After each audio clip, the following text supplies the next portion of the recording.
এর বিরুদ্ধে খুবই উচ্চকিত। আপনি মুক্তিযোদ্ধা হিসেবে আপনার নিজের পরিচয় দিতে গিয়ে বেশিরভাগ সময় আমরা দেখেছি যে জামায়াতে ইসলামীকে আপনি এক হাত নিয়েছেন। এখন সেই জামায়াতে ইসলামী দলেই আপনি যুক্ত হয়েছেন, বা আমাদের প্রশ্ন হচ্ছে যে ঠিক কখন বা কোন পয়েন্টটাতে আপনার মনে হলো যে আপনি আসলে জামায়াতে ইসলামীর রাজনীতিটা করতে পারবেন বা করবেন? জনাব আখতারুজ্জামান। ধন্যবাদ, জি ধন্যবাদ খালেদ মুগ্ধ ভাই, জি ধন্যবাদ জি আপনার এই এই বহুল প্রচারিত এই মিডিয়াতে আমাকে দাওয়াত দেওয়ার জন্য। এই জন্য প্রথমে আপনাকে শুকরিয়া আদায় করছি। আপনার মাধ্যমে আপনার অগণিত দর্শকদেরকে আমার সালাম জানাচ্ছি। আসসালামু আলাইকুম। যে যেখানে আছেন ভালো থাকবেন, সুখে থাকবেন, নিরাপদে থাকার চেষ্টা করবেন। দেখেন, আমি 91 সনে যখন সংসদ সদস্য হয়ে নির্বাচিত হয়ে আসছিলাম, তখন আমি সবচেয়ে বড় একটা প্রতিবাদ করেছিলাম যে আমাদেরকে যদি সরকার গঠন করতে হয়, তাহলে আমরা কেন মুক্তিযুদ্ধের পক্ষের লোকদের সরকার গঠন করতে পারবো না। তৎকালীন সময়ে আমাদের আসন ছিল 142টি, আমাদের প্রয়োজন ছিল আর 9টি আসনের।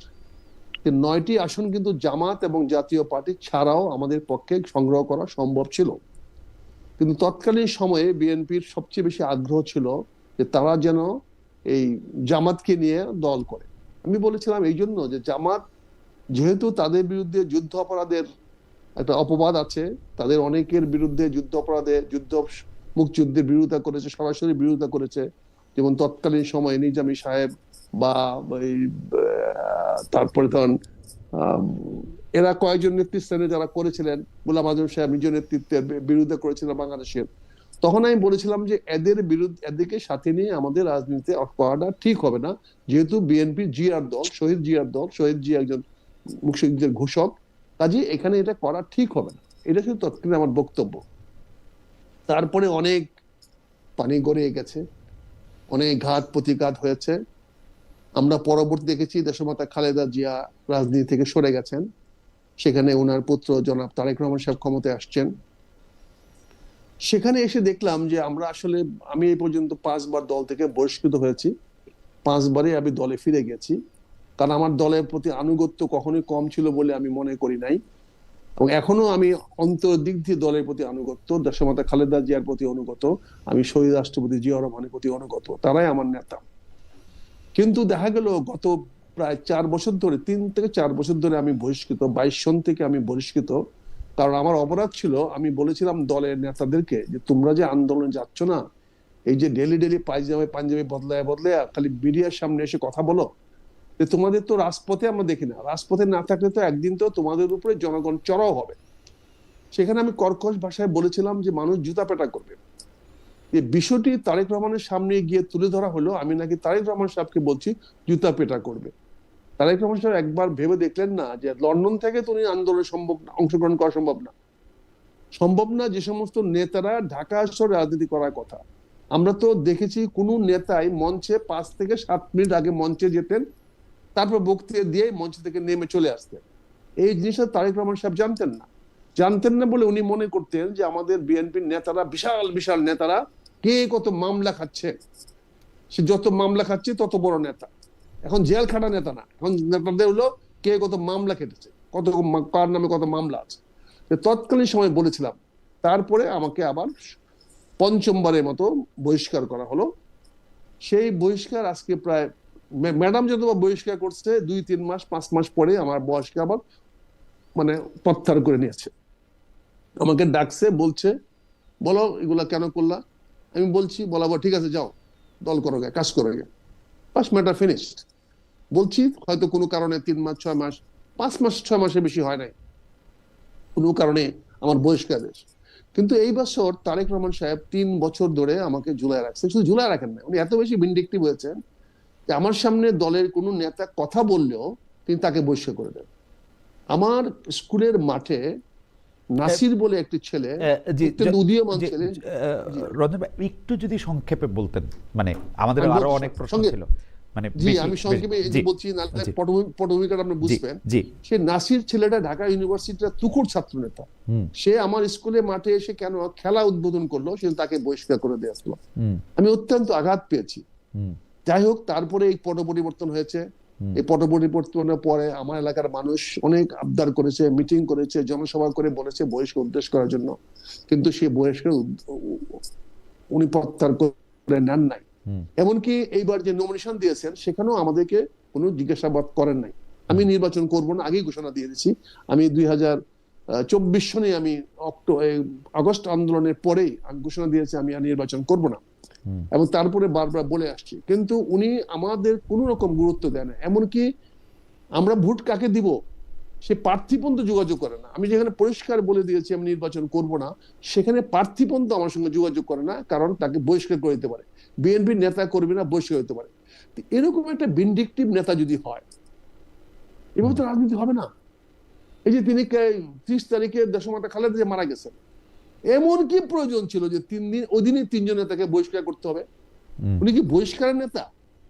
এটা কোন রাজনীতির ভাই? মানে কিছু হলে বহিষ্কার করে দেবেন, বেশি হলে আপনি শোকজ করেন, বিচার দেখেন, বলেন। হ্যাঁ জি মেজর রঞ্জন, আমরা মানে আপনার ব্যাপারটা একটু বুঝতে চাইতেছিলাম যে মানে যেহেতু আপনি দল থেকে বহিষ্কার হয়েছেন, সেহেতু আপনার যেহেতু জামাতে ইসলামী আপনার আদর্শের বিপক্ষে থাকলেও আপনার এখন জামাতে ইসলামীতে যাইতে বাধা নাই, কারণ আপনি নেতাকে একটা শিক্ষা দিতে চাচ্ছেন, তাই তো?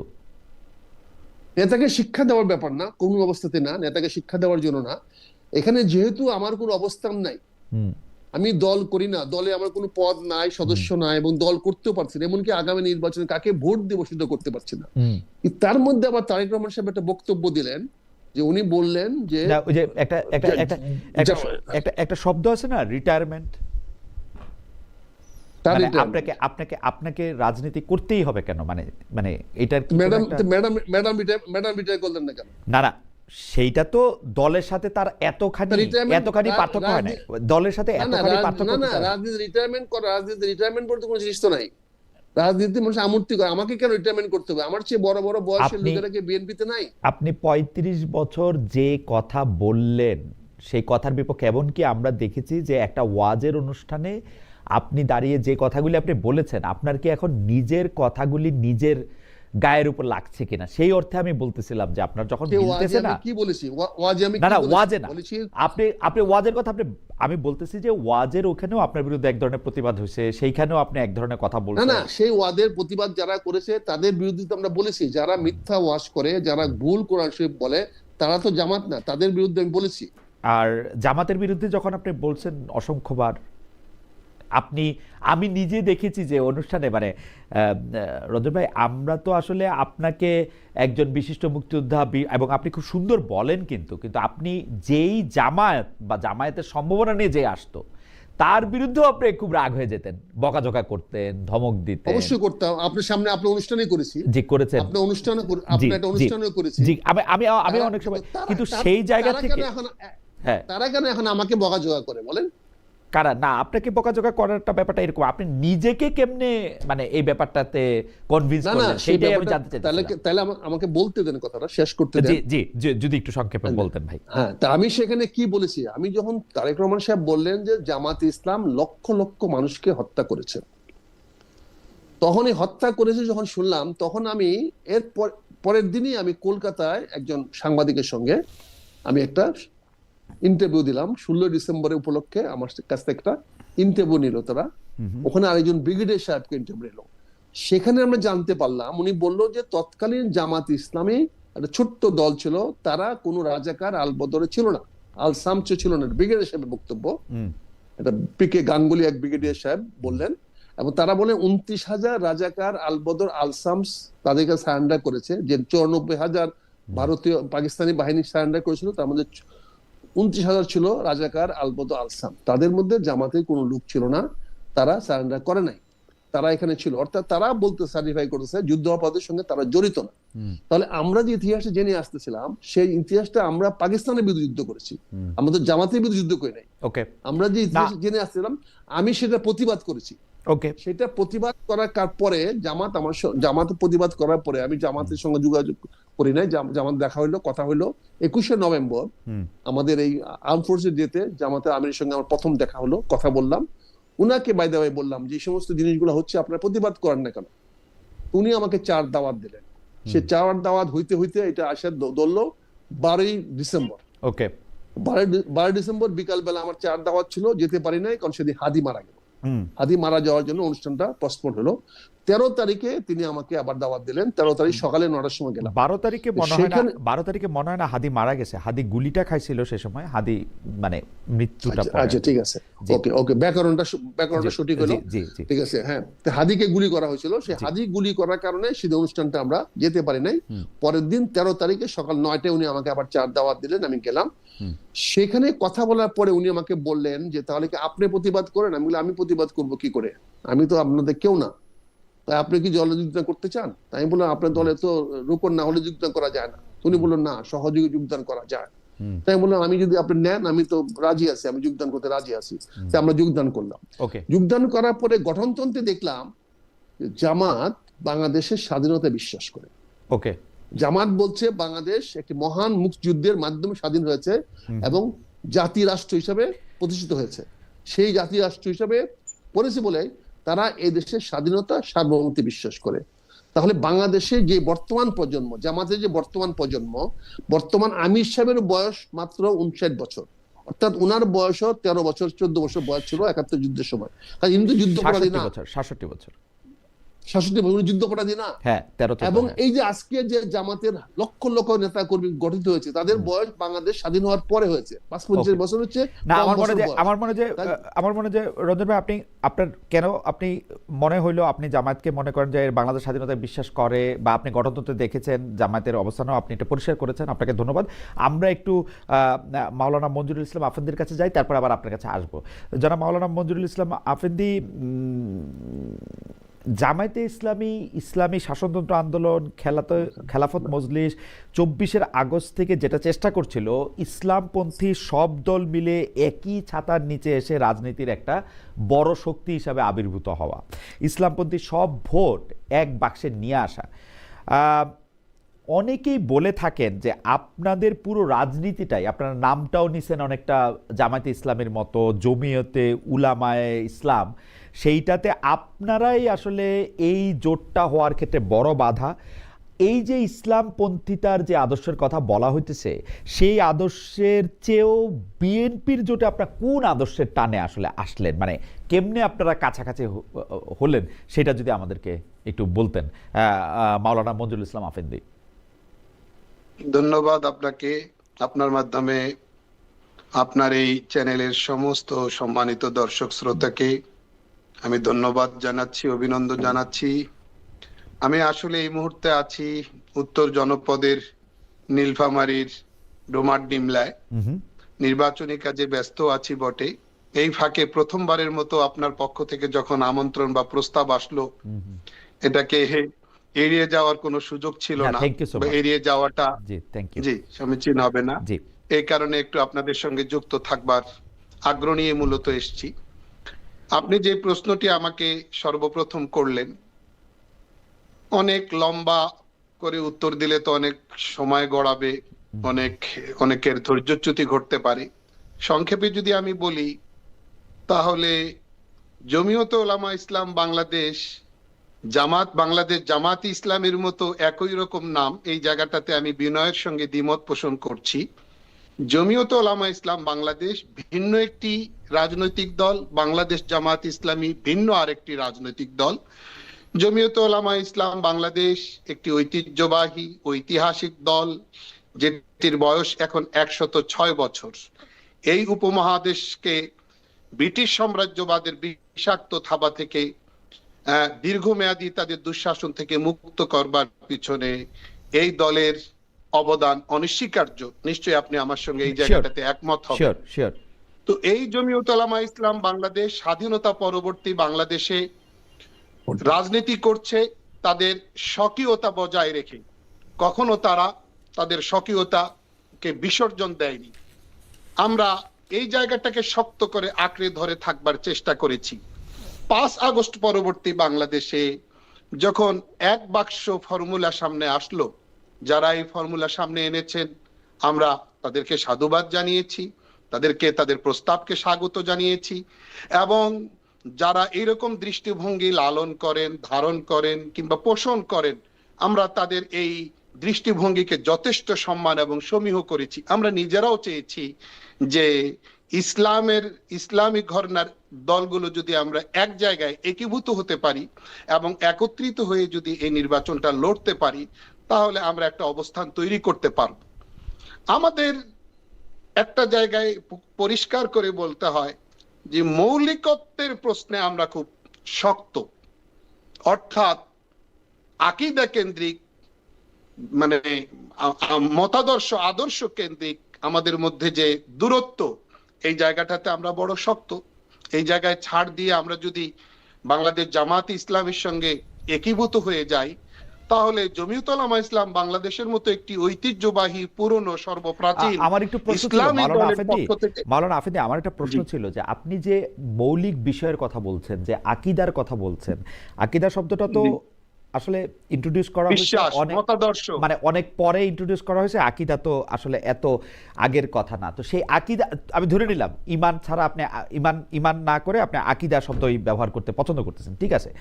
তো সেই ক্ষেত্রে মানে আকীদাগত ক্ষেত্রে আপনি জামায়াতে ইসলামীর থেকে নিকটবর্তী বিএনপিকে মনে করতেছেন? আমি বলছি, আমি আসছি সেই জি জায়গাটাতে। জি জি জি ভাই, ধন্যবাদ আপনাকে। আমরা ইমানের জায়গাটাকে, ইমানি বিশ্বাসের জায়গাটাকে আমরা এলমে ওহির শিক্ষা ব্যবস্থাকে সমুন্নত রাখবার এই বিষয়টাকে আমরা যথেষ্ট গুরুত্ব দেই। আমরা যদি আমাদের জায়গা থেকে তাদের সঙ্গে এক জায়গায় একত্রিত হই, তাহলে আমরা মনে করি যে এই একটা মানে একটা পার্থক্য, যেটা মওদুদী সাহেব, আবুল আলা মওদুদী সাহেবের যে মতাদর্শ, তার যে কনসেপ্ট, তার যে দৃষ্টিভঙ্গি, তার যে লেখালেখি, বিভিন্ন জায়গায় আপত্তিকর বিতর্কিত বিষয়ের অবতারণা, এই জায়গাগুলোকে মেনে নেওয়া বোঝায়, সেটা কখনোই আমাদের দ্বারা হওয়া সমীচীন নয়। যার কারণে আমরা ওই জায়গাটাতে ওই স্রোত ধারায় যুক্ত না হয়ে আমরা মনে করেছি যে বাংলাদেশ জাতীয়তাবাদী দলের বিএনপির সঙ্গে যদি আমাদের একটা নির্বাচনী সমঝোতা হয়, এটা আমরা মনে করি আমাদের জন্য অধিকতর নিরাপদ। আর সেটা তো আসন সমঝোতা নয়, শুধু আসন বা নির্বাচনে লড়বার জন্য নয়, শুধু এমপি হওয়ার জন্য নয়, সেখানে আমরাও তাদেরকে কিছু প্রস্তাবনা দিয়েছি। বাংলাদেশ জাতীয়তাবাদী দল বিএনপি, এটা তো ইসলামী দল বলি না আমরা। জামাতে ইসলামী, বাংলাদেশ জামাত ইসলামী, ইসলামের সাইনবোর্ড, ইসলামের পরিচয়, ইসলামের এই যে একটা ব্যানার ব্যবহার করে, এখানে যদি ইসলাম বিরোধী কোনো বিষয় থাকে, এবং ডেফিনেটলি আছে, এদেশের হক্কানি আলেম সমাজ সবাই এই জায়গাটাতে একমত, তো সেখানে আমরা গেলে মাওলানা আফেদি, আমি প্রশ্নটা একটু আমাদের মতো যারা সাধারণ মানুষ আছে তাদের বোঝার মতো করে করি। প্রশ্নটা হচ্ছে যে মাওলানা মওদুদীর আদর্শের কথা আপনি বলেছেন, কিন্তু আমি জামায়াতে ইসলামী কিন্তু মাওলানা মওদুদীর যে আদর্শগুলি নিয়ে আপনারা বাংলাদেশে আলেমরা প্রশ্ন করেছেন নানা সময়ে, সেই আদর্শ দিয়ে তারা পরিচালিত হচ্ছেন এরকম কিন্তু আমার মনে হচ্ছে না। গত 15 বছরে আমি এটার কোনো লক্ষণ দেখি নাই। এক, দুই হচ্ছে আপনি বলছেন যে রাজনৈতিক, মানে আপনাদের দাবির কিছু প্রস্তাবনা আপনারা বিএনপিকে দিয়েছেন, এইটা মানে মানে এবং বিএনপি এটা পালন করবে বলে প্রতিশ্রুতিও দিয়েছে। কিন্তু আপনার কাছে আমার এই প্রশ্নটা সরাসরি, যে আপনি কি আসলেই মনে করেন যে মানে এই আদর্শটা বাস্তবায়নের ক্ষেত্রে বিএনপি আপনাদের বেশি কাছাকাছি জামায়াতের চেয়ে? জি, আমরা আমরা আমরা এই মুহূর্তে বর্তমান বাংলাদেশে আমরা এমনটাই মনে করছি যে ইসলাম তার স্বকীয় চেহারা নিয়ে থাকবে। ইসলামের মধ্যে কোনো বিকৃতি রূপ আসবে না।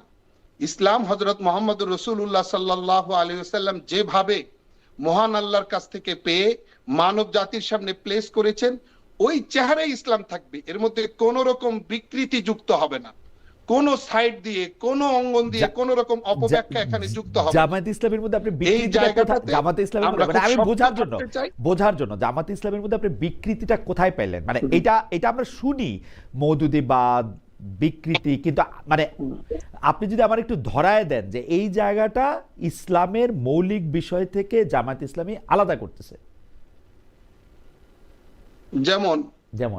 যেমন সর্বপ্রথম আমরা যে বিষয়গুলোকে খুবই স্পর্শকাতর মনে করি, আমাদের জন্য অনেক সেন্সিটিভ মনে করি, আকীদা বিশ্বাসের প্রশ্নে আমরা এটিকে অনেক গুরুত্বপূর্ণ মনে করি। প্রথমত ইসমতে আম্বিয়া, অর্থাৎ আমাদের আকীদা বিশ্বাস, সমস্ত আলেম সমাজের সর্বসম্মত আকীদা বিশ্বাস, সমস্ত নবীগণ টপ টু বটম তারা নিষ্পাপ। নবী হওয়ার আগেও তারা নিষ্পাপ, নবী হওয়ার পরেও তারা নিষ্পাপ। কারণ আল্লাহ পবিত্র কোরআনে বলেছেন কাকে রেসালতের এই পদমর্যাদায় অধিষ্ঠিত করতে হবে সেটা আমি খুব ভালো করে জানি, আল্লাহ বলছেন। সুতরাং আল্লাহর নির্বাচন, আল্লাহর নবী সিলেকশন, রসুল নির্বাচন কখনোই ভুল হতে পারে না।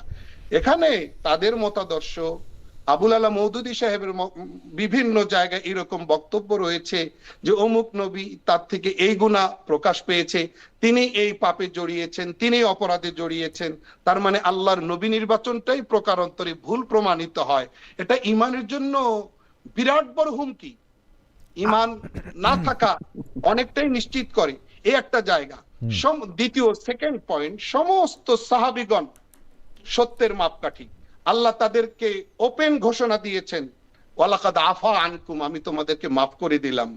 আল্লাহ তাআলা কোরআনে বলেছেন আমিও তাদের উপরে সন্তুষ্ট, তারাও আমার উপরে সন্তুষ্ট।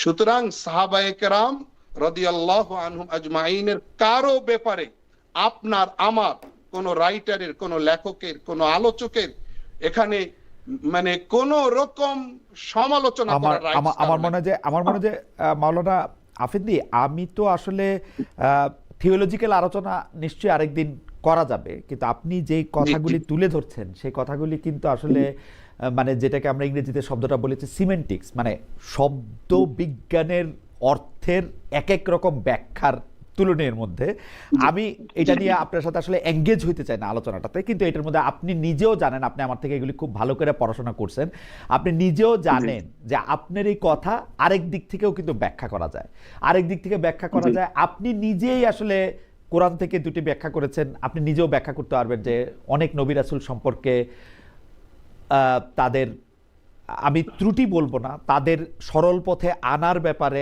আল্লাহর নির্দেশনা কিভাবে কাজে লাগছে তাদের জীবদ্দশায় সেটার ব্যাপারে বলা হয়েছে। কিন্তু মানে মানে এইটারে আপনি ওইভাবেও বলতে পারেন। কিন্তু আমি পলিটিক্যাল গ্রাউন্ডে জামাতে ইসলামের সাথে আমি এই কথাটা প্লিজ রিপিট করবেন একটু। আমি বলতেছি হচ্ছে যে আল্লাহ কোরআনে তার নবী বা রাসূল যাদের সম্পর্কে কথা বলতেছেন সে বলার মধ্যে তাদেরকে কিভাবে পথ দেখানো হয়েছে সেইটাও কিন্তু বর্ণনা করছেন। এখন কাকে আপনি পথ দেখাবেন? যে পথের বাইরে আছে তাকেই তো, যে পথের ভিতরে আছে তাকে তার আপনি পথ দেখাবেন না। তো সেই জন্য আমি ভুল বা ত্রুটি বলার জন্য I am not enough person যে এটার মধ্যে ভুল আছে কি ত্রুটি আছে তাদের ঠিক করছেন কিনা আমি সেটা বলতেছি না। আমি বলতেছি আপনি তাকেই পথ দেখাবেন যাকে পথ দেখানোর দরকার আছে, যিনি পথে আছেন তারা তো আর আপনি পথ দেখাবেন না, তাই না? তো আল্লাহ কিন্তু এটা বর্ণনা করতেছেন যে তিনি কিভাবে পথ দেখাইছেন, কোন ঘটনার প্রেক্ষিতে, কখন, কিভাবে তাকে আরো বেশি সাহায্য করছেন, তাই না? তো এই কথাটার একটা সিমেন্টিক ব্যাখ্যা মানে মানে ভাষাগত ব্যাখ্যা হইতে পারে আর কি, কিন্তু আমি সেটার মধ্যে যাইতে চাই না। দর্শকদের কাছেও ক্ষমা চেয়ে নিচ্ছি, আপনার কাছেও, যে ধরেন এই বিষয়গুলি তো নিশ্চয়ই আপনি আমার থেকে অনেক অনেক অনেক গুণ বেশি জানেন। আমি শুধু বলতে চাইছিলাম যে জামায়াতে ইসলামী রাজনীতিতে মওদুদী সাহেবের সেই ব্যাখ্যা ব্যবহার করতেছে মাঠে, সেইটার প্রমাণ কি আমরা গত 15-20 বছর ধরে দেখি কিনা, নাকি সেটা আমরা তার ব্যাপারে এটা একটা আমাদের আরোপ? বহু প্রমাণ আছে, বহু প্রমাণ আছে, বিকৃতি সাধনের বহু ব্যাপার আছে। আমরা এইরকম বিষয়গুলো আমাদের কাছে প্রমাণিত, প্রতিষ্ঠিত।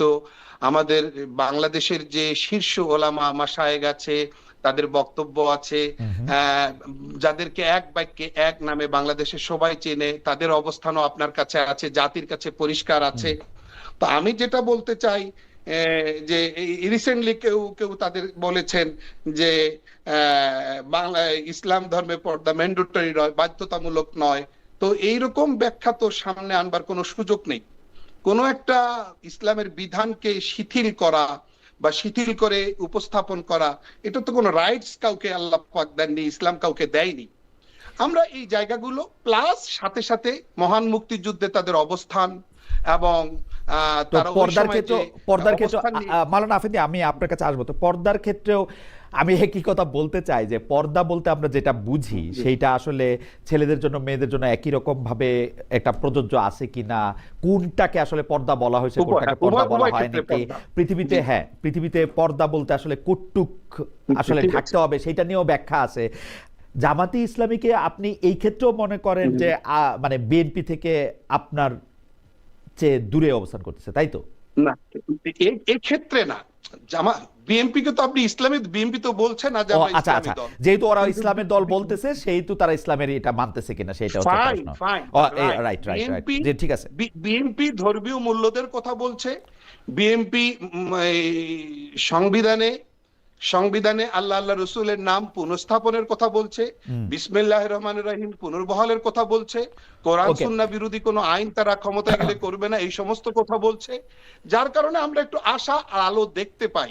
আচ্ছা ঠিক আছে, আমি আমি আমি আপনার কথা পরিষ্কার মাওলানা আফেন্দি। আমি শুধু মানে মন্তব্যটা আপনাকে শোনায় রাখি যে একজন আমাদের দর্শক আপনার উদ্দেশ্যে একটা মন্তব্য করেছেন, সেই মন্তব্যটা অনেক কিরকম। জনাব খালেদ ভাই আফেন্দি সাহেবকে জিজ্ঞেস করুন 18 সালের নির্বাচনে সিলেট 5 আসনে উনাদের সভাপতি জামায়াতের কাছে ক্ষমা চেয়ে নির্বাচনে সহযোগিতা করার অনুরোধ করেছিলেন, তখন আকিদা কই ছিল?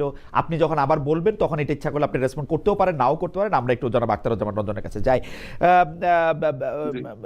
জনাব রঞ্জন, আপনি আপনার কাছে প্রশ্ন করব হচ্ছে যে একটা কথা খুব বলা হচ্ছে, যেহেতু শুধু আপনি তো না, আমরা দেখতে পাচ্ছি যে আরেকজন মানে অনেক বড় মুক্তিযোদ্ধা, খেতাবপ্রাপ্ত মুক্তিযোদ্ধা কর্নেল অলি আহমেদ আসলে জামায়াত নেতৃত্বের যে জোট আছে সেই জোটে আপনি জয়েন করেছেন তার দল বা তার সমর্থকদের নিয়ে। আপনার কাছে কি মনে হয় আসলে কি নির্বাচনী জোট বলে কোনো জোট হইতে পারে? মানে আদর্শের মিল ছাড়াও কি আসলে কোনোদিন জোট হওয়া সম্ভব? অনেকে বলতেছেন যে এটা আদর্শিক জোট না, এটা শুধু নির্বাচনী জোট। আপনি কি এইভাবে ব্যাপারটা দেখেন যে মানে আদর্শিক জোট হইতে পারে, মানে আদর্শের মিল হওয়া ছাড়াও নির্বাচনে জোট হতে পারে, যেটা এনসিপির ওনারা খুব বেশি করে বলতেছেন যে আমরা একটা আদর্শিক জোট করছি, আদর্শিক জোট করি নাই, নির্বাচনী জোট করছি। এটা কি হইতে পারে? মানে আপনি কি মনে করেন জানাবো? আসলে খালেদ ভাই, আপনি তো রাষ্ট্রবিজ্ঞান, ধর্মতত্ত্ব সবকিছু নিয়ে বিস্তারিত আলোচনা করেন। আপনার কথাবার্তাগুলো স্পষ্ট এবং সরাসরি আপনি কথা বলেন। আপনি একটা জিনিস খেয়াল করে দেখেন, আদর্শিক হলে তো কোনো জোট হওয়ার দরকার নেই, আদর্শিক তো দল। আমি আদর্শিক বিশ্বাস করি, আমি তো একটা দল। এখানে আদর্শ তো পরিবর্তন হলে এটা না, কিন্তু সেখানে নির্বাচনী সাধারণত জোটগুলা রাজনীতি সবসময় হয় নির্বাচন ভিত্তিক। যখনই নির্বাচন আসে বা কোনো আন্দোলন আসে, কোনো ঐক্যমতের প্রশ্নে আসে, তখনই জোটগুলা হয়। কোনো একটা ইস্যুতে যারা পক্ষে তারা আসে, যারা পক্ষে না তারা অন্যদিকে যায়। আমি আলোচনাটা এখানে এইভাবে করতে চাই আপনাকে। আফেন্দি ভাই অনেকদিন ধরে ইসলামিক রাজনীতি করে আসতেছেন, অনেকদিন ধরে ওনারা আসেন। আমি তো ইসলামী রাজনীতিতে মাত্র যোগদান করলাম, ইসলামী সম্বন্ধে আমার ধারণা অনেক বেশি এখনো হয় নাই। ওনার সঙ্গে তর্ক করার মতো যোগ্যতা আমার এখনো হয় নাই। উনি একজন আলেম মানুষ, উনি আমার চেয়ে ধর্ম ইসলাম অনেক ভালো বুঝেন, বড় জানেন। কাজে এখানে আমার ওনার সঙ্গে তর্ক করাটা আমার জন্য হবে মানে মার সঙ্গে মাসির গল্প করা। আমি সেই ব্যাপারে যাব না। তো আমি যে কথাটা বলতে চাচ্ছি, জামাত ইসলাম রাজনৈতিক করছে আজকে, তারা ইসলাম প্রচার করতেছে না। তারা সেখানে আল্লাহ সন্তুষ্টির জন্য, এই পৃথিবীতে মানুষের কল্যাণের জন্য এবং ইহকাল এবং পরকাল দুইটাকে সামনে রেখে তারা রাজনীতি করছে। তাদের যে গঠনতন্ত্র আছে, সেই গঠনতন্ত্রে তারা বলার চেষ্টা করছে আমাদের ফাইনাল ডেস্টিনি হলো পরকাল, আমাকে ওখানে যেতে হবে। সেখানে তারা বলছে যেহেতু আল্লাহ তাআলা সত্যের নির্দেশনা সহ যুগে যুগে নবী রাসূলকে প্রেরণ করিয়াছেন, তারা কিন্তু এই কথাটা পরিষ্কার বলছে। তারা এও বলছে যেহেতু আল্লাহ তাআলা মানুষকে তাহার প্রতিনিধির জন্য পৃথিবীতে প্রেরণ করিয়াছেন এবং সত্যের অনুসরণ করাকে মানুষের দায়িত্ব কর্তব্য নির্ধারণ করে দিয়েছেন, এবং তারা আরো পরিষ্কার করে বলছে না, যেহেতু জনাব আখতারুজ্জামান, আমি একটা বিষয় আপনার কাছে একটু আসি, আমি একটু বলি। ধরেন ধর্মতত্ত্বের দিকগুলি আপনি নানা দিক থেকে দেখতে পারবেন আর কি, কিছু মৌলিক কাঠামোগত জায়গাগুলি ঠিক করে। আমি যেটা সিমেন্টিক্সের কথা বলতেছিলাম, শব্দগত অর্থের দিক দিয়ে আপনি নানা কাঠামোর দিকে দেখতে পারবেন। কিন্তু মাওলানা আবুল আলা মওদুদীর, যিনি জামায়াতে ইসলামের মতাদর্শগত জায়গাগুলি যাকে অনুসরণ করা হয়, উনার স্পষ্ট কিছু লেখা, স্পষ্ট কিছু ব্যাখ্যা, স্পষ্ট কিছু দিক নির্দেশনা দিয়েই জামাত ইসলামী শুধু বাংলাদেশের দল না, কিন্তু জামাত ইসলামী পাকিস্তানের দল, জামাত ইসলামী কিন্তু ইন্ডিয়াতেও। তো এই যে এই মতাদর্শগত জায়গায় উনি যেভাবে ইসলামকে দেখছেন, বেশিরভাগ, আমি যদি বলি আমাদের এই অঞ্চলের বেশিরভাগ মুরব্বীরা, বেশিরভাগ আলেমরা উনার দেখা ইসলামে কিন্তু সন্তুষ্ট হচ্ছেন না। আমি যদি সমস্যা শব্দটা নাও বলি, সন্তুষ্ট হচ্ছেন না, সংকট দেখতে পাচ্ছেন, মানে সমস্যা না বলে আমি সংকট বলি, বরং সংকট দেখতে পাচ্ছেন। এই যে এই সংকট দেখতে পাচ্ছেন, এটা কিন্তু জামায়াতে ইসলামী ওই ব্যাপারে সতর্ক। উনারা কিন্তু গত 15, আমি যেরকম বলতেছিলাম, গত 15-20 বছর ধরে উনারা কিন্তু মওদুদী সাহেবের দেখানো পথে বা ওই আদর্শে নিজেদের সামনে আনতে চান না। কিন্তু আমরা কি করে বিশ্বাস করব যে উনারা যখন আরো ক্ষমতাবান হবেন, আপনারা যখন আরো ক্ষমতাবান হবেন, আপনারা ওই জায়গায় যাবেন না? এটা আমরা কেমনে বিশ্বাস করব? Very good, very good. আপনার এই প্রশ্নের জবাবটাই আপনি প্রশ্ন যথাযথ করেছেন, কিন্তু এখানে কিন্তু জামাতের একটা বিবর্তন হয়েছে।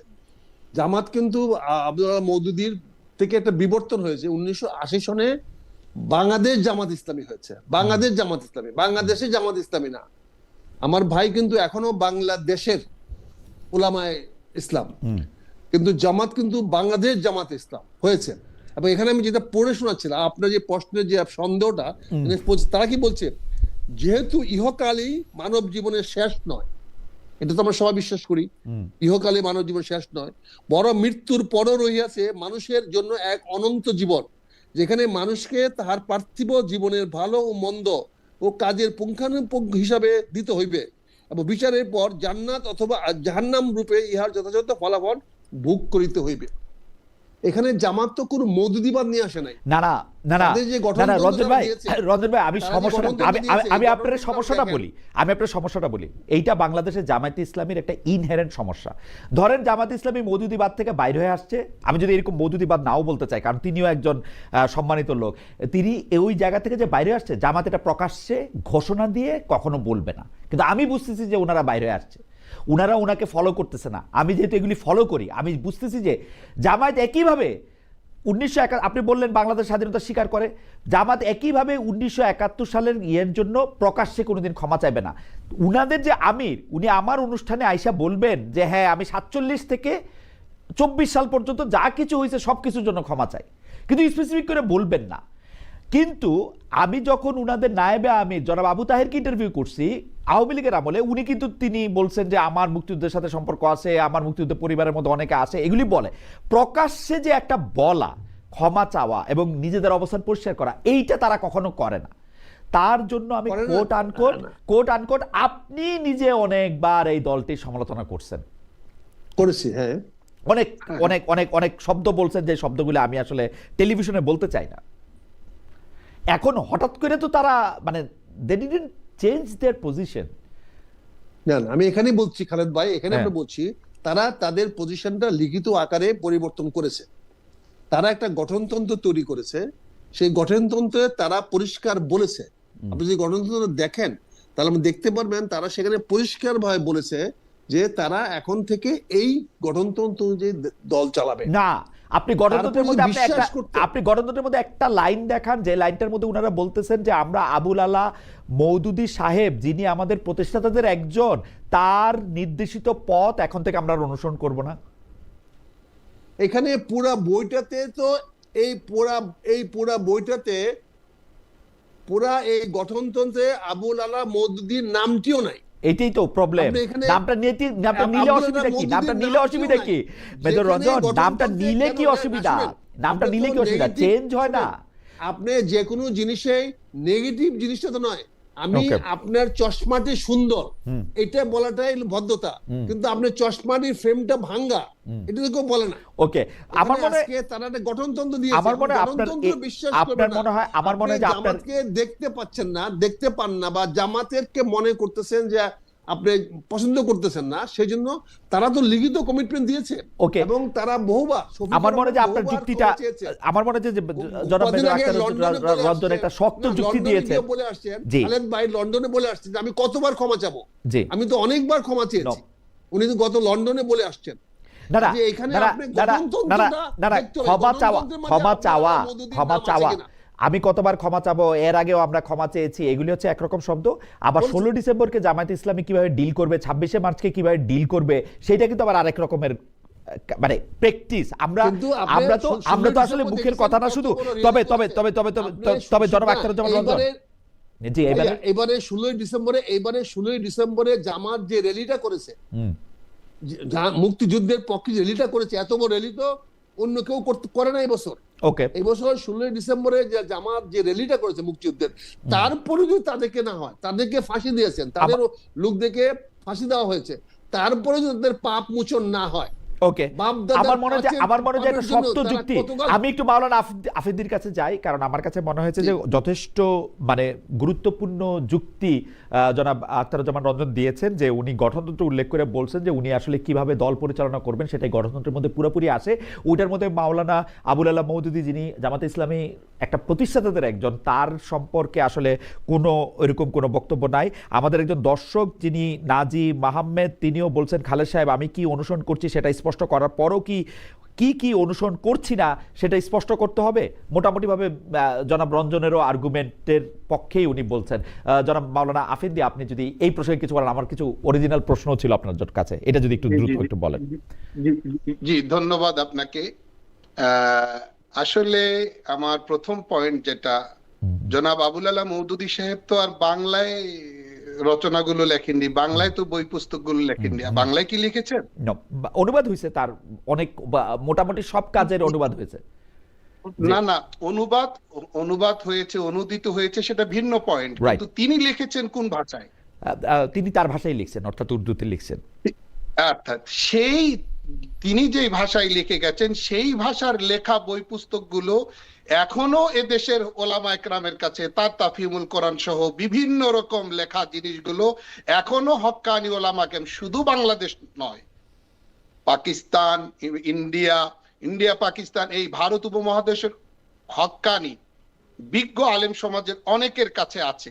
সেই জায়গাগুলোতে তো তারা আঙ্গুল দিয়ে বারবার দেখিয়ে দিচ্ছেন এই জায়গাগুলো ফল্ট আছে, এই জায়গাগুলো ফল্ট আছে। না কিন্তু মাওলানা আফেদি, আপনি যে জায়গায় আপনার দ্বারস্থ আমরা হচ্ছি, দেখেন দর্শকরা আমাকে বলতেছেন, মনিরুল ইসলাম উনি বলতেছেন খালেদ ভাই অল্প বিদ্যা ভয়ঙ্করী, আকীদা নিয়ে আপনি কোন হিসাবে হুজুরের সাথে ডিবেট করেন, মাফ করে দিন। কিন্তু ঘটনা হইতেছে যে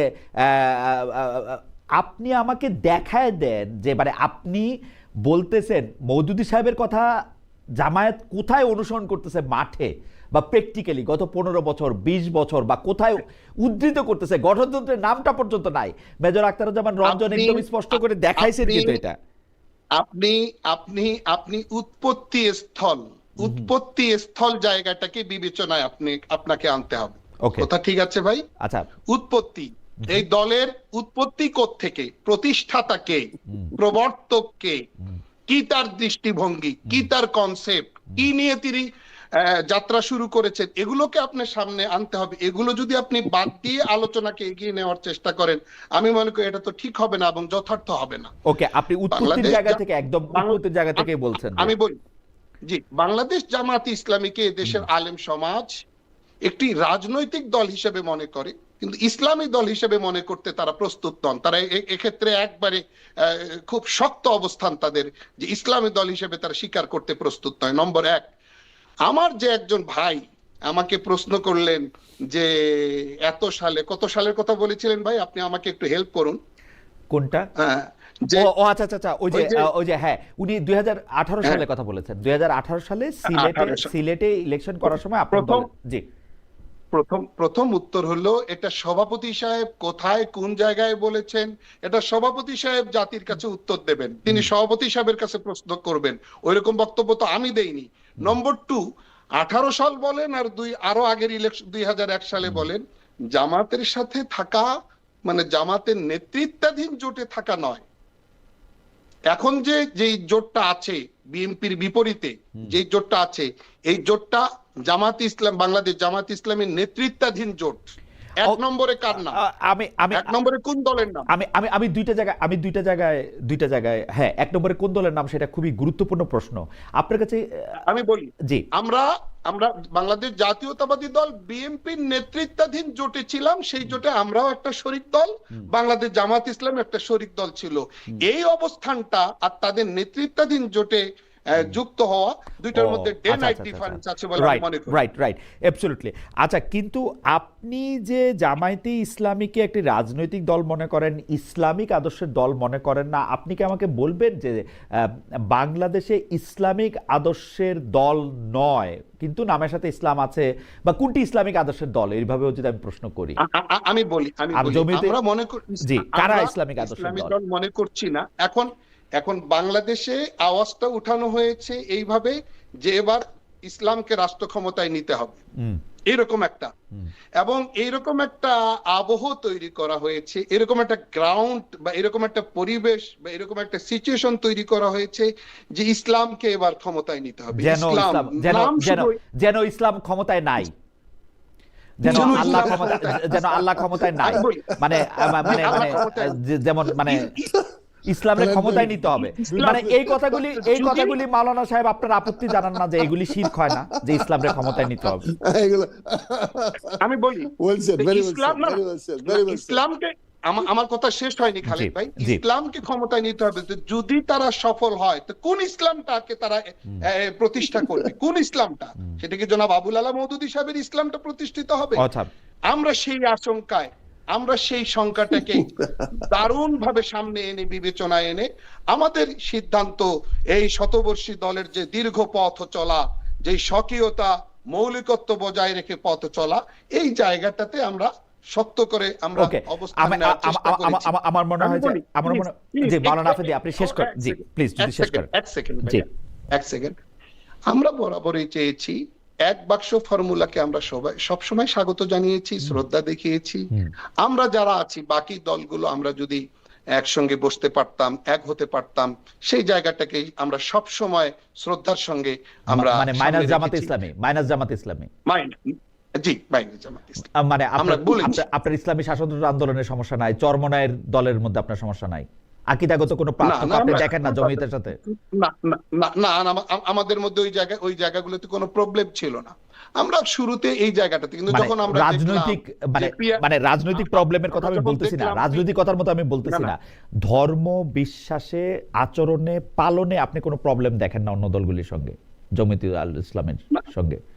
না, সবাই সবগুলোই মনে করেন যে প্রায় স্কুল আলাদা আলাদা নাম, কিন্তু শুধু ওকে, আপনি জামাতে ইসলামী কি শুধু আলাদা দেখতেছেন? আচ্ছা, যাই হোক, আমি একটু জনাব মেজর আখতারুজ্জামান রঞ্জনের কাছে, আপনাকে অনেক ধন্যবাদ মাওলানা আফেন্দি। মোহাম্মদ মালায়ক উনি বলছেন 47, 71, 24 নাম ধরে ক্ষমা চাইছে খালেদ মহিউদ্দিন। আমির বলছেন মিথ্যা কেন বলছেন? ভাই, আমির সাহেব আমাকে যখন ইন্টারভিউ দিচ্ছেন উনি তখন বলছেন 47 থেকে 24 পর্যন্ত যাবতীয় সব অপরাধের জন্য আমি ক্ষমা চাই। তো আমি তাকে প্রশ্ন করছি এর মধ্যে কি কোনো 71, এর মধ্যে কি 71 আছে? উনি বলছেন যা আছে সবই আছে।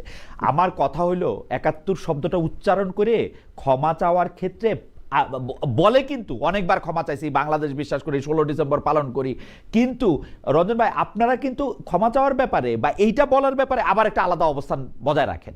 মানে ব্যাপারটা কিরকম আমি আপনাকে বলি রঞ্জন ভাই, আমি ব্যাপারটা বলি, আপনাদের দলটা কিরকম, আপনারা টেস্ট করেন, যদি আজকে মুক্তিযুদ্ধের জায়গা থেকে অন্য জায়গার মধ্যে যদি শক্তিশালী হয়, আপনারা আরামে ওইটারে আপনারা নিয়ে নেবেন। ইসলামী দলগুলির ক্ষেত্রে যে প্রশ্ন জনাব আফেন্দি তুলেছেন, সেই প্রশ্নও কিন্তু ঠিক, আপনারা টেস্ট করেন যে কোন পক্ষে আসলে বাতাস ভারী। না, আপনি যদি আমি তিনটা পয়েন্ট আপনাকে পরিষ্কার করতে চাই। জি, প্রথমে তো একটি পয়েন্ট হলো যে দোষের জন্য আমি ফাঁসি হয়েছে, আমি মৃত্যুদণ্ড হয়েছে, সেইটার জন্য আপনি বারবার আমাকে ইনসিস্ট করছেন ক্ষমা চাইতে, তাহলে আমার ফাঁসি ফিরিয়ে দেন। না, আমি তো ইনসিস্ট করি না।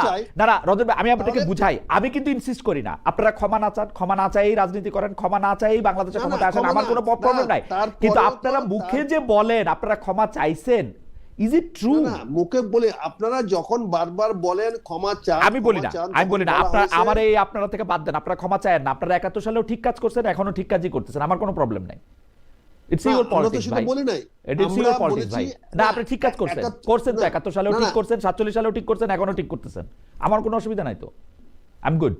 না, আপনার বক্তব্য, আমরা তো সেটা বলি নাই। জি, আপনারা কি বলছেন সেটা একটু বলেন তো শুনি। আমরা 71 সনে যে অপবাদ আপনারা দিয়েছেন, সেই অপবাদের জন্য আমাদের ফাঁসি হয়েছে, ফাঁসি হওয়ার পরে আপনি আমাকে বারবার ক্ষমা চাচ্ছেন এবং আমার আমির সাহেব বলেছেন ক্ষমা আর কতবার চাইবো। ওকে, উনি তো ক্ষমা মানে চেয়েছেন। এখানে কিন্তু দুইটা এখন বক্তব্য আপনি আপনার দিতেছেন, খেয়াল করেন আপনার- আপনার বুদ্ধি আমার চেয়ে আপনি বেশি। দুইটা বক্তব্য দুইটা দিচ্ছেন। বক্তব্য আপনি দিতেছেন, আমি আমার- একবার বলতেছেন আমি আমার অপবাদ, বক্তব্য দিচ্ছি। আবার বলতেছেন ক্ষমা চাইছে। এটা না, যদি অপবাদই হবে আপনি না, না, ক্ষমা আমি চাবেন কেন? সেজন্য বলছি অপবাদ হইলে আর ক্ষমা আপনারা- চাইতেছেন কেন? আপনাদেরকে সন্তুষ্টি করার জন্য আমরা যেহেতু বলছি যে আমরা যে কোনো মানুষের কাছে যদি আপনি মনে করেন, ইনসিস্ট করেন যে না তারপরে আপনার ভুল হয়েছে, আমরা বলছি। কিন্তু বিষয়টা হলো আমি যে কথাটা বলার চেষ্টা করছি আপনাকে, এখানে ক্ষমাটা নিয়ে ইনসিস্ট করে আপনি বারবার, আমরা যদি এখন বলি ক্ষমা চাই না, এটাকে আপনি খারাপ ভাবে নেবেন, আবার ক্ষমা চাইছি এটাও খারাপ ভাবে নিচ্ছেন। অর্থাৎ কোন বক্তব্যটাকে আপনারা ইতিবাচক ভাবে নিচ্ছেন না। দ্বিতীয়ত বলে ইসলামিক, আমি মুসলমান, আমি জন্মগতভাবে মুসলমান, বিশ্বাস করি মুসলমান, আমার আকীদা মুসলমান, আমার ইমাম সাহেব আমার আলেম সাহেব কি বললো এটাতে কিছু আসে যায় না। ইসলাম আমার আল্লাহর সঙ্গে আমার সম্পর্ক, আমি যে শাসন ব্যবস্থা চালাবো এটাই ইসলামী শাসন ব্যবস্থা। আমার মনে হয় যে মেজর রঞ্জন না, আপনাকে আপনি মনে না আপনাকে করতে- আপনি আপনি আপনি মনে না আপনি করতে- যেটা চালাবেন না, সেটা ইসলামী আপনি শাসন মনে না ব্যবস্থা, এটা করতে- একটু গাজোয়ারি না, না, কথা হচ্ছে আপনি ভাই। মনে না করতে পারেন, না, আমার এটা একটু যদি গাজোয়ারি মানুষ- কথা হচ্ছে। না না না না গাজোয়ারি না। এখন যদি আমাকে যদি মানুষ মানে, আমাকে খালেদ মহিউদ্দিন ভোট দিল না, কিন্তু আমি আরো 10 জনে ভোট পায় মরলাম, তারপরে আরো তো 15 জন খালেদ আপনার মহিউদ্দিন- বিপক্ষে দাঁড়ালো, আপনাকে 10 জন ভোট দিল, আরো 15 জন আপনার বিপক্ষে দাঁড়ালো। আমি যদি 15 বিপক্ষে দাঁড়ানোর পরে ফেল করবো আমি, কিন্তু আমি আচ্ছা। যদি 15 জাস্ট জনকে আপনি পরাজিত যদি করে আসি, মেজরিটি নিয়ে যদি আপনি পাস করে আসেন তাহলে আপনি যেটা বলবেন সেটাই ইসলাম। তাহলে আমি খালেদ মহিউদ্দিন কথা শুনবো কেন? না না খালেদ মহিউদ্দিন না কথা না শুনবো কেন? না না, খালেদ রঞ্জন ভাই মহিউদ্দিন আপনি খ্রিস্টান যদি হয়, মেজরিটি নিয়ে পাস করে আসেন তাহলে আপনি যা বলবেন সেটাই ইসলাম। এই ভয় তো আফিন্দি ভাই পাচ্ছে, অবশ্যই সেটাই তো সেই ভয় তো আফিন্দি ভাই পাচ্ছে। পৃথিবীর সব লোক বললেও ভুল বললে এটা ইসলাম হবে না ভাই। আমি তো সেটাই করব, করব যেটা আমার জনগণ চাইবে, আমি সেটাই করব। খালেদ মহিউদ্দিন কি চাইবে, আফিন্দি সাহেব কি চাইবে, এটা তো বিবেচ্য বিষয় না। রাইট, আমার বিষয় হলো যারা জনগণ কি চাইবে। আমি জনগণের স্বপ্ন, জনগণের আকাঙ্ক্ষা, জনগণের আকীদা, জনগণের ইমাম বাস্তবায়িত করব। আমি মুসলমান, কাজে আমি ইসলাম ধর্মটা তো আমি আর আফিন্দি সাহেবের মতো করে পালন করব না, মানে আমি তো খালেদ মহিউদ্দিনের মতো করে আমি ইসলাম যার পালন করব যে না। বেশি ভোট আমি পাবে ইসলাম তার মতো করে করব, আপনি ইসলাম করবেন, আমার- যে আমি বেশি ভোট পালন পাবে করব, তার মতো করে আপনি আমি- ইসলাম করবেন। আমার আমি- প্রবলেম নাই আমি কিন্তু পালন করব, রঞ্জন ভাই একটু আমি পরিষ্কার পালন করবেন। করব, না, না, আমি পালন করব আমার কোরআন এবং সুন্নাহ মোতাবেক। এইবার আমি তো এইবার আপনার- এবার আপনি এটা ঠিক কথা বলছেন। রাইট রাইট, কোরআন এবং আচ্ছা, আমি তো সুন্নাহ আমি মোতাবেক আপনার পালন মতো করে, আমি তো আপনার মতো করে, কিন্তু আমার করার অধিকারটা এস্টাবলিশড হবে, করবেন। আপনার আমি করার অধিকারটা established হবে, establish হবে। রাইট, established হবে। কাজে এই কথা বলছি। জি। আর তৃতীয়ত আমি যেটা বলছি, আজকে রাজনীতির কারণে আমরা বিভিন্ন মেরুকরণ হতে পারি, বিভিন্ন দলে যেতে পারি, সেখানে ইসলামকে দায়ী করা, ইসলামকে টেনে আনা, এটা মনে হয় আমি ইসলামের প্রতি অবমাননা করতেছি, আমার ধর্মের প্রতি আমি অবমাননা করতেছি। আমি রাজনীতি করতে পারি, আসলে না না রাজনীতি করবো, না না জনগণের না না, কাছে ভোট মেজর রঞ্জন চাইবো। আমার অপরাধ কিন্তু- ক্ষমা করবেন, কিন্তু আপনি খেয়াল করে দেখেন আপনাদেরকে যেইটা নিয়েই প্রশ্ন করা হয়, যদি মুক্তিযুদ্ধ নিয়ে প্রশ্ন করা হয় আপনি বলেন 54 বছর আগের জিনিস টানো কেন, যদি ইসলাম নিয়ে প্রশ্ন করা হয় তাহলে আপনি বলেন যে রাজনীতির মধ্যে ইসলাম ঢুকাও কেন। মানে আপনাদের কি নিয়ে প্রশ্ন না, করবো আমরা আমরা আপনাকে কি নিয়ে না, না, প্রশ্ন করবো, আপনি আমি- শিখাই দেন আমি- যে এইটা নিয়ে আপনি- প্রশ্ন করবো। আপনার জামাত প্রশ্নে- ইসলামে তো প্রশ্নই আপনি- করা যায় না। আপনি আমাকে আমি- শিখাই দেন। আমি তো- মাওলানা আফিদি, মাওলানা আমি আফিদি, তো- আমি আপনার কাছে আসবো, আপনি আমাকে একটু আচ্ছা, শিখাই আচ্ছা। দেন রঞ্জন ভাই, আমি- জামাত ইসলামকে খালেদ কি ভাই, নিয়ে প্রশ্ন খালেদ করবো। ভাই, খালেদ ভাই, আমি আপনাকে আমাকে যেই প্রশ্নই করবেন, আমি যেই প্রশ্ন আপনি করবেন, আমি সেই প্রশ্নের উত্তর দিব। জি, আপনি সেখানে 10-এর থেকে আমাকে 0 দিয়েন, কিন্তু আপনি আমাকে আপনার উত্তরটা দিতে বলেন না। না আমার উত্তর আমার আপনার আমার তো মন উত্তরই মতো- নাই, আমার তো প্রশ্নটা আছে, আপনি জানেন না হ্যাঁ। উত্তর। কাজে আপনি আমাকে যেই প্রশ্নই করবেন আমি সেই প্রশ্নের উত্তর আপনি দিব। আমাকে প্রশ্নটা শিখাই দেন, নম্বর- প্রশ্নটা শিখাই দেন। নম্বর আপনি না, নম্বর আপনি ইসলাম শুরু নিয়ে করেন। কথা বললো জামাত ইসলামের না, না। সমস্যা, মুক্তিযুদ্ধ নিয়ে কথা আমি বললো তো বলি সমস্যা। নাই, আমি তো বলি না ইসলামের সমস্যা। আমি বলেছি যে আপনার যদি আজকে রাজনীতির মাঠে ইসলামকে নিয়ে এসে যদি ইসলামের কথা বলি, তাহলে আমি যদি ইসলামকে নিয়ে বিতর্ক করতে যাই তখন আবার বলবেন আমি ইসলাম নিয়ে বিতর্ক করতেছি। কারণ আপনি কিন্তু দলটার আপনি যে মধ্যে ইসলামে যেমন আফিদি সাহেব তো পরিষ্কার করলেন বিএনপির সাথে উনার প্রবলেম নাই, কারণ বিএনপি বলতেছে না যে উনার ইসলামিক রাজনীতি করে।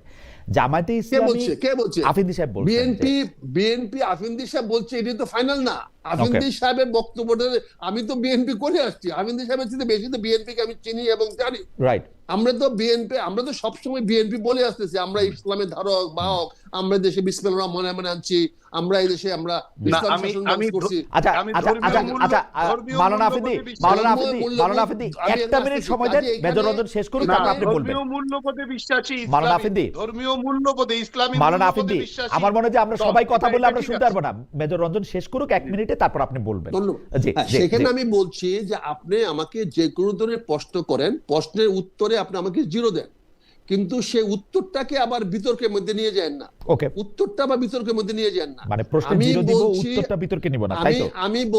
আমি বলছি মওদুদিবাদ আমার মধ্যে নাই। আমি আমার গঠনতন্ত্র দিয়ে বলছি মওদুদিবাদে মওদুদিবাদ শব্দটা আমার মধ্যে নাই। তারপরে আপনি বলছেন আমি মওদুদিবাদে ফিরে যাব কিনা? না না না না, আপনারা তো আমরা মেজর রঞ্জন, আমাদের কি সমস্যা আমি একটু বলি। এইবার একটু জনাব আফ্রিদিকে একটু কথা বলতে দেন। আমি খালি সমস্যাটা বলি, আফ্রিদি সাহেব, আমি খালি আমার সমস্যাটা বলি। রঞ্জন ভাই, আমাকে একটা কথা বলতে দেন। আপনি যে কথাগুলি বলছেন সেই কথাগুলি যদি জামায়াতের আমির মহোদয় বলতেন তাইলে তো আমরা বুঝতাম যে আমরা রাজনীতির মধ্যে আমরা জনাব আবুল আলা মওদুদীকে অনুসরণ করতেছি না। আমি এই কথাটা অনুপস্থিত দেখতে পাচ্ছি। এটা আপনি বলতেছেন, সেই কথাটা আমি আমির সাহেবের কাছে অনুপস্থিত দেখতে পাচ্ছি। আর আপনার কথা কি আমি নিব? 2 মিনিট পরে আবার শুনবো যে জামায়াত বলবে যে এটা ওনার নিজস্ব বক্তব্য। না, এই কথাটা বলার জন্য তো জামাতের আমির গঠনতন্ত্র বানিয়ে আমাদের ঘরে ঘরে পাঠিয়ে দিচ্ছে। ওকে, এই কথাটার জন্য তো গঠনতন্ত্র দিয়েছে। আমার মনে যে এইটা ফ্যান্টাস্টিক যুক্তি। জনাব আফ্রিদি, আপনি বলতে চাইছিলেন, মাওলানা আফ্রিদি, উনি পরিষ্কার করছেন যে জামায়াতের অফিসিয়াল বক্তব্য হচ্ছে উনাদের গঠনতন্ত্র। তো আপনার তো আর অন্য কিছু দেখে শঙ্কিত হওয়ার দরকার নাই, এবং মাঠের রাজনীতি তো গত 15 বছর ধরে একবারের জন্য কোনো কিছু উদ্ধৃত হয় না ভাই, আমার কাছে, আমি শ্রদ্ধা রেখে বলছি, আমার কাছে এই ফর্মুলা অ্যাকসেপ্টেড নয়। গঠনতন্ত্র, সংবিধান এটা আমার দলিল নয়। যিনি প্রবর্তক, যিনি প্রতিষ্ঠাতা, তার লেখা, তার বক্তব্য, তার আইডিওলজি, তার দৃষ্টিভঙ্গি, তার কনসেপ্ট, এগুলো আমি একটা প্রশ্ন করি মাওলানা আফ্রিদি, আমি একটা প্রশ্ন করি। এখনকার বিএনপি কি জনাব জিয়াউর রহমানের আদর্শের বিএনপি? এটা কি সম্ভব? আপনি দেখেন আওয়ামী লীগের প্রতিষ্ঠাতাদের মধ্যে ভাসানী সাহেবও ছিলেন, বঙ্গবন্ধু শেখ মুজিবুর রহমানও ছিলেন, আবার সেই আওয়ামী লীগকে বিলুপ্তও করছেন বঙ্গবন্ধু শেখ মুজিবুর রহমান। এখন আপনি কি শেখ হাসিনাকে বঙ্গবন্ধুর অনুসারী বলবেন, যে প্রবর্তকের অনুসরণ করা বলবেন, তার আদর্শ নিয়ে আগায় থাকা বলবেন? আপনি আমাকে আমার দলের ব্যাপারে প্রশ্ন করবেন, আমার দল সম্পর্কে প্রশ্ন করবেন, আমি সেটার জবাব দেব। বিএনপি সম্পর্কে প্রশ্ন করলে আমি কেন জবাব দেব? তবে না, আচ্ছা, বিএনপি সম্পর্কে প্রশ্ন করতে, কিন্তু প্রবর্তক দিয়ে আমি উদাহরণ দিলাম যে প্রবর্তক দিয়ে কি আপনি দলরে চিনবেন না প্র্যাকটিস দিয়ে চিনবেন? আমি মনে করছি তারেক রহমান সাহেব, বিএনপির ভারপ্রাপ্ত চেয়ারম্যান জনাব তারেক রহমান সাহেব দীর্ঘ 17 বছর পর দেশে ফিরে যে বক্তব্য দিয়েছেন, যে বিশাল জনসমুদ্রে, সেই বক্তব্য প্রমাণ করে যে ধর্মীয় মূল্যবোধের ছাপ সেই বক্তব্যে আছে। এবং তিনি একটা পর্যায়ে পরিষ্কার বলেছেন, আল্লাহ রসুল সাল্লাল্লাহু আলাইহি সাল্লামের ন্যায় পরায়ণতার আদলে দেশ গড়বো ইনশাআল্লাহ। আপনার মনে থাকবে মাওলানা আফ্রিদি, আপনার মনে থাকবে মাওলানা আফ্রিদি যখন ক্ষমতায় ছিলেন সাবেক প্রধানমন্ত্রী শেখ হাসিনা, তিনি তার প্রতি বক্তব্যে এই কথা বলতেন, স্বাধীনতার আদর্শে, ইসলামের আদর্শে, কোরআন সুন্নাহ দিয়ে তিনি দেশ চালাবেন। কিন্তু আমরা কিন্তু এটা প্রকৃত প্রস্তাবে দেখি নাই। আমি জনাব তারেক সাহেবকে সন্দেহ করতেছি না, আমার প্রশ্নটা সরল। প্রশ্নটা হচ্ছে প্রবর্তক দিয়ে আপনি দল চিনবেন নাকি চর্চা দিয়া? না, আমি গোড়া ফাউন্ডেশন। আপনি কি বলেন, আপনি ফাউন্ডেশনকে বেশি গুরুত্ব দিবেন না বিল্ডিং এর চাকচিক্যকে বেশি গুরুত্ব দিবেন? আমি ফাউন্ডেশনেও গুরুত্ব দিব, উপরে যে ঢালাই এবং বিল্ডিংটা যেই রং নিয়ে দাঁড়ায় আছে সেটাকেও গুরুত্ব দিব। আমি শিকড়কে গুরুত্ব দিলে আমি কাণ্ডের গুরুত্ব দিতে পারবো না, তখন আমাকে বলা হবে কাণ্ড জ্ঞানহীন। না, আপনাকে তখন কাণ্ডজ্ঞানহীন বলা হলেও আপনি ফাউন্ডেশন বড় রেখে, ফাউন্ডেশনকে দুর্বল রেখে আপনি স্ট্রাকচার উঠাবেন কি করে ভাই? ফাউন্ডেশন তো আগে। ওকে খালেদ ভাই, আচ্ছা, আপনি যদি এই ব্যাপারে আপনার বক্তব্য শেষ করেন, কারণ অনেকে মানে প্রশ্ন এরকম করতেছেন। খালেদ মুহিউদ্দিন সাহেব আসলে জামায়াতকে প্রশ্নবিদ্ধ করার জন্য একজন আলেমের সাথে ইসলামিক ব্যাপারে অজ্ঞ একজন ব্যক্তিকে বসাইছে। কিন্তু আমার পয়েন্ট হচ্ছে জনাব আফ্রিদি, আপনি এই ব্যাপারটা যদি আমাদেরকে একটু ক্লিয়ার করেন যে আপনি আলেম, সেটা আমরা মানে আমি মেনে নিয়ে এটা বলতেছি যে এই ব্যাপারগুলি আমরা যারা সাধারণ মানুষ আছি তাদেরও তো নিশ্চয়ই আসলে বোঝার দরকার আছে। মানে না বুঝলে মানে আমরা কেমনে এটাতে অংশগ্রহণ করব? কিন্তু আমার আপনার কাছে আমার যেটা আমি মনে করি, আমি মনে করি খালেদ ভাই, আপনাকে ধন্যবাদ। ইসলাম সম্পর্কে একটা স্বচ্ছ ধারণা সকলের থাকা উচিত। ওকে, হ্যাঁ, ইসলামের মধ্যে যতগুলো দিক আছে, সেটা আমিও মনে করি, সমস্ত দিক সম্পর্কে একটা পরিপূর্ণ ধারণা থাকা উচিত।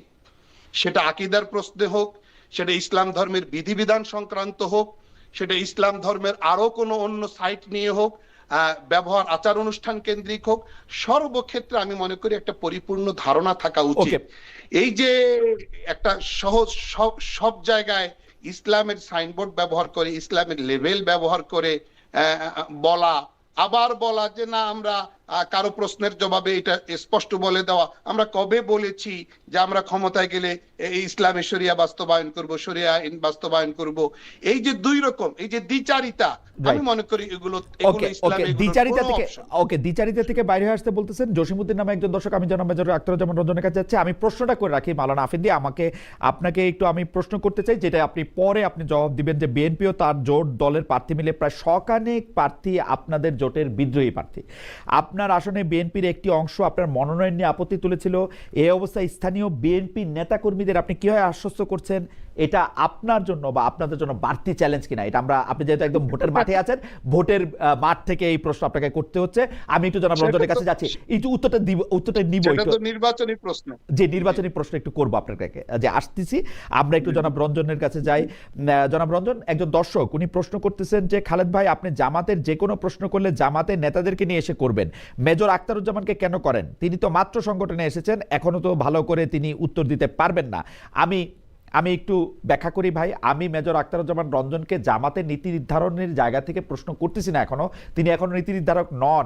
আমি তার আন্ডারস্ট্যান্ডিংটাই আসলে বুঝতে চাইছি, এবং আমি দেখতে চাইছি যে কোন শর্তে জামায়াত ইসলামের শীর্ষ নেতৃত্ব জনাব মেজর আখতারুজ্জামান রঞ্জনকে ফুল দিয়ে সাংবাদিক ডেকে তাকে বরণ করেছিল, এবং সেটার মধ্যে এটা কি আমি আমার জায়গায় একটু পরিষ্কার করলাম। জনাব রঞ্জন, আমি আপনার কাছে আমি যে প্রশ্নটা করতে চাই, যে সেই প্রশ্নটা হইল যে আপনাকে একজন বিশ্লেষক হিসাবে, কারণ জামায়াত ইসলামের শীর্ষ নেতৃত্বদের মধ্যে আপনি একজন নন, কিন্তু সম্প্রতি রয়টার্স একটা সাক্ষাৎকার নিতে গিয়ে জামায়াতের আমিরকে প্রশ্ন করে জেনেছে যে তার সঙ্গে ভারতীয় একজন কূটনীতিকের বৈঠক হয়েছিল, এবং তার প্রশ্নের প্রেক্ষিতে জামায়াতের আমির বলছেন যে এই ভারতীয় কূটনীতিক এই বৈঠকটার বিষয়টা তাকে গোপন রাখতে বলছিলেন। আপনি এই জিনিসটাকে আসলে কিভাবে দেখেন? মানে ইজ ইট অল রাইট? মানে আমাকে একজন ভারতীয় কূটনীতিবিদ বলল আমার রাজনীতিটা হচ্ছে ভারতীয় আধিপত্যবাদের বিরুদ্ধে, কিন্তু আমাকে একজন কূটনীতিবিদ আমার সাথে গোপনে দেখা করতে চাইলো, আমি তার সাথে গোপনে দেখা করলাম। কূটনীতিবিদ মানে কিন্তু উনি বর্তমান প্রধানমন্ত্রী নরেন্দ্র মোদীর সরাসরি প্রতিনিধি। দেখা করলাম, এটা আবার গোপন রাখলাম, এবং পরে রয়টার যখন আমাকে জিজ্ঞেস করলো যে আমাদের কাছে খবর আছে যে ইন্ডিয়ার একজন ডিপ্লোম্যাট আপনার সঙ্গে দেখা করে গেছে, আপনি কি সেটা স্বীকার করেন কিনা? উনি যেহেতু মিথ্যা বলেন না, সেজন্য উনি বলছেন যে হ্যাঁ এটা দেখা করছেন, আমাকে এটা গোপন রাখতে বলা ছিল। আপনি এটাকে কিভাবে দেখেন আসলে? এখানে আমি ওই প্রশ্ন জবাব দেওয়ার আগে আমি একটু ক্লিয়ারিফাই করতে চাই। আফিন্দি ভাই সুন্দর কথা বলেছেন, উনি আলেম মানুষ, ওনার সঙ্গে আমি তো আলেম বা ইসলাম কোরআন নিয়ে কথা বলতে পারবো না, এত কিছু নাই, কিন্তু আমি ওনাকে জানতে চাই প্রকৃত ইসলামটা কি, সত্য ইসলামটা কি, কি করলে আমার আকীদা ঈমান ঠিক থাকবে, এটা কিন্তু ওনাকে জানতে চাই।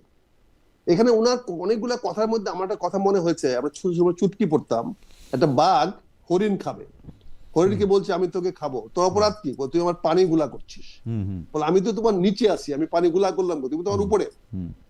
তোর বাপে পানি গুলা করেছিল উপর থেকে। এখন প্রশ্ন হয়েছে জামাত ইসলামকে এখন আমরা ধরতে পারতেছি না। এখন আমরা চলে গেছি এই উপমার প্রতি আমার যথেষ্ট আপত্তি না। আছে। জনাব আফিদি আপনি আপত্তি জানাবেন, জনাব আফিদি আপনি জানাবেন, জনাব আফিদি আপনি আপত্তি জানাবেন, মাওলানা আফিদি যথেষ্ট আপত্তি, মাওলানা আফিদি আপনি আপনার আপত্তি জানাবেন, ওনাকে একটু বলতে দেন। এই জাতীয় উপমা না, আমার মনে হয় যে অবতারণা করা থেকে আমার মনে হয় যে আমি এই ক্ষেত্রে মাওলানা আফিদি সাহেবের সাথে কিছুটা একমত। আপনি সরাসরি কথায় আসেন। জি, কাজে এখন আমি এখানে আমার অপরাধ এখন না, অপরাধ আমার বাবা করে গেছিল। জি, বাবার অপরাধে এখন আমাকে শাস্তি পেতে হবে। মওদুদিকে আমরা বলছি মওদুদি নাই, মওদুদিবাদ আমরা মানছি না, মওদুদিবাদ আমাদের নাই, বাট আমরা তো মাওবাদীও পড়ি, জামাত ইসলামের ছেলেরা মাওবাদী বইও পড়ে, তাহলে কি মাওদুদিকে মানতেছি? আমরা তো আপনি রঞ্জন ভাই আপনি অনেক ভালো বিতার্কিক, আপনি হয়তো তর্ক করে জিতবেন, কিন্তু একটা স্পেসিফিক প্রশ্ন মাওলানা আফিন্দি তুলছে। আপনি যেই প্রবর্তক থেকে প্রবর্তক হয়েছেন, তার থেকে যে আপনি বদলাইছেন, সেইটার কোনো ব্যাখ্যা আপনার কাছে আছে কিনা? আপনি ব্যাখ্যা দিচ্ছেন যে তার নাম আর আমাদের এই গঠনতন্ত্রের মধ্যে এখন আর নাই, আমরা বাংলাদেশের নাম জামাত ইসলামের নাম পরিবর্তন করছি। যদি তাই কইরা থাকেন, আপনারা তো বক্তব্যে কত ধরনের কথা বলেন, এই ভোট দিলে আল্লাহ খুশি হবে, এখানে পাল্লায় ভোট দিলে বেহেশতে যাবে, কত রকম। এই কথাটা বলা যায় না যে আমরা আমাদের প্রবর্তক যিনি ছিলেন বা যিনি অন্যতম যিনি এইটা দলটা করছেন, সেই দলটা যারা করছেন, আপনারা যারা ভুল বুঝতেছেন বা ভুল জানেন, আফেন্দি সাহেবরা ভুল প্রচার করে যে আমরা মধুদিবাদ অনুসরণ করি, এটা আমরা করি না। এটা বললে অসুবিধাটা কি? আমি তো এটা না, বলতে কোনো কাউরে অসুবিধা শুনি না। নাই। না, আমির বলতে সাহেবরে কোনো বলতে শুনি অসুবিধা না, নাই। আপনি বলছেন, না, আপনি বলছেন, কিন্তু আপনি নিজেরে জিজ্ঞেস করে দেখেন, আপনি না, জিজ্ঞেস না, করলে আপনি আমি- আমাকে গণতন্ত্র দেখাই দিবেন, কিন্তু আপনি না, আপনি আমি আমাকে বলছি যে আমি বলতে আপত্তি নাই, কিন্তু প্রশ্ন হচ্ছে আমি সবারই প্রশ্নের জবাব একজনকে দিতে পারবো না তো। আমি গণতন্ত্রে বিশ্বাস করি, জনগণ আমাকে বিশ্বাস করে, আমি গণতন্ত্রে বিশ্বাস করি। আমি প্রতিটি ব্যক্তি বা আমার রাজনৈতিক প্রতিদ্বন্দ্বীর প্রশ্নের জবাব তো আমি দিতে বাধ্য নই। আসেন, সংসদ যখন হবে, যদি সংসদে আপনারা আসেন, আলোচনা করব, প্রশ্নের আপনারা উত্তর দেওয়া ভোটের হবে। আগে আপনারা আপনি ভোটের আগে এটা বলবেন ডিবেটে না, আসেন। আপনারা ভোটের আগে এটা না, বলবেন না। জনাব আফেন্দি না, সাহেবের, সেজন্য বলতেছি। মাওলানা আমরা- আফেন্দি দেখেন, আমরা- মাওলানা আমরা আফেন্দি সাহেবের আফেন্দি প্রবলেমটা সাহেবকে কোথায় আপনি বলছি না। দেখেন।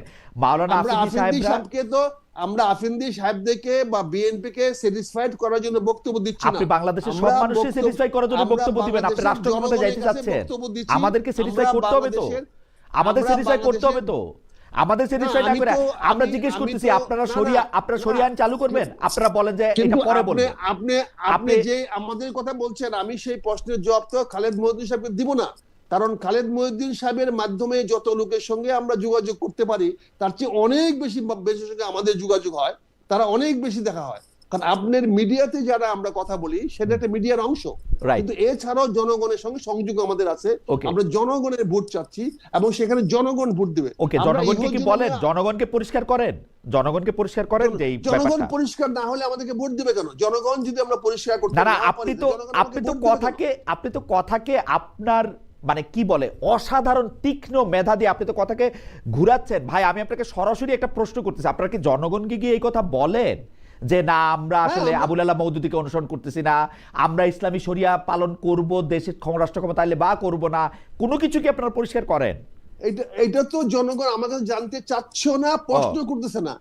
জনগণের এই প্রশ্ন তো নাই। জনগণের এই প্রশ্ন, প্রশ্ন জনগণের কি মধ্যে প্রশ্ন নাই। আছে আপনাদের কাছে? আপনাদের কাছে জনগণ কি প্রশ্ন করে? জনগণের আমাদের কাছে প্রশ্ন আছে, আমরা দেশে শান্তি থাকতে পারবো কিনা, আমরা যারা ইসলামের অপব্যাখ্যা করে তাদের হাত থেকে মুক্ত পাবো কিনা, আমরা আপনারা যারা কি বলেন এটা জবাবে যে দুর্নীতি করে, আপনারা আসলে যারা- শান্তি হবে? যারা অবশ্যই শান্তি হবে, ইনশাআল্লাহ শান্তি হবে। আমরা অবশ্যই দেশকে শান্তির পথে নিয়ে যাব। কেন এখানে আপনাদের এই জনগণ বিশ্বাস? জানতে চায়, আচ্ছা, জনগণ জানতে চায় চাঁদাবাজি বন্ধ হবে কিনা, Okay. জনগণ জানতে চায় দুর্নীতি বন্ধ হবে কিনা, জনগণ জানতে চায় এই রাজনীতি নিয়ে যে আমরা যে ব্যবসা করি এটা বন্ধ হবে কিনা। জামাতের জনগণের কাছে একদম তার কমিটমেন্ট, ওকে, আমরা ইনশাল্লাহ ক্ষমতায় আসলে চাঁদাবাজি বন্ধ হবে, দুর্নীতি বন্ধ হবে এবং সত্যিকার ইসলাম আল্লাহ যেটা বলেছে আমরা সেখানে ন্যায় বিচার, জনগণ ইনসাফ- আপনাদের কাছে জানতে চায় যে ইনসাফ আপনারা প্রতিষ্ঠা করব। আপনারা ক্ষমতা আসলে দুর্নীতি বন্ধ করবেন কিনা, আপনারা সেটা বলে আসেন যে আপনারা ক্ষমতা আসলে দুর্নীতি বন্ধ করবেন, তাই তো? ইনশাল্লাহ আমরা বন্ধ করব। আপনারা এটা যখন আমাদের ক্ষমতা first commitment। আপনারা যখন ক্ষমতার পার্ট ছিলেন, বিএনপির সঙ্গে দুর্নীতি বন্ধ হয়েছিল? হয়েছিল না, বিএনপি তো পার্ট ছিল, সে তো আমার তো নিজামী সাহেবের মন্ত্রণালয়ে তো দুর্নীতি হয় নাই। না, আমার তো ওই- আমি কেমনে জানবো হয়েছে না হয় নাই?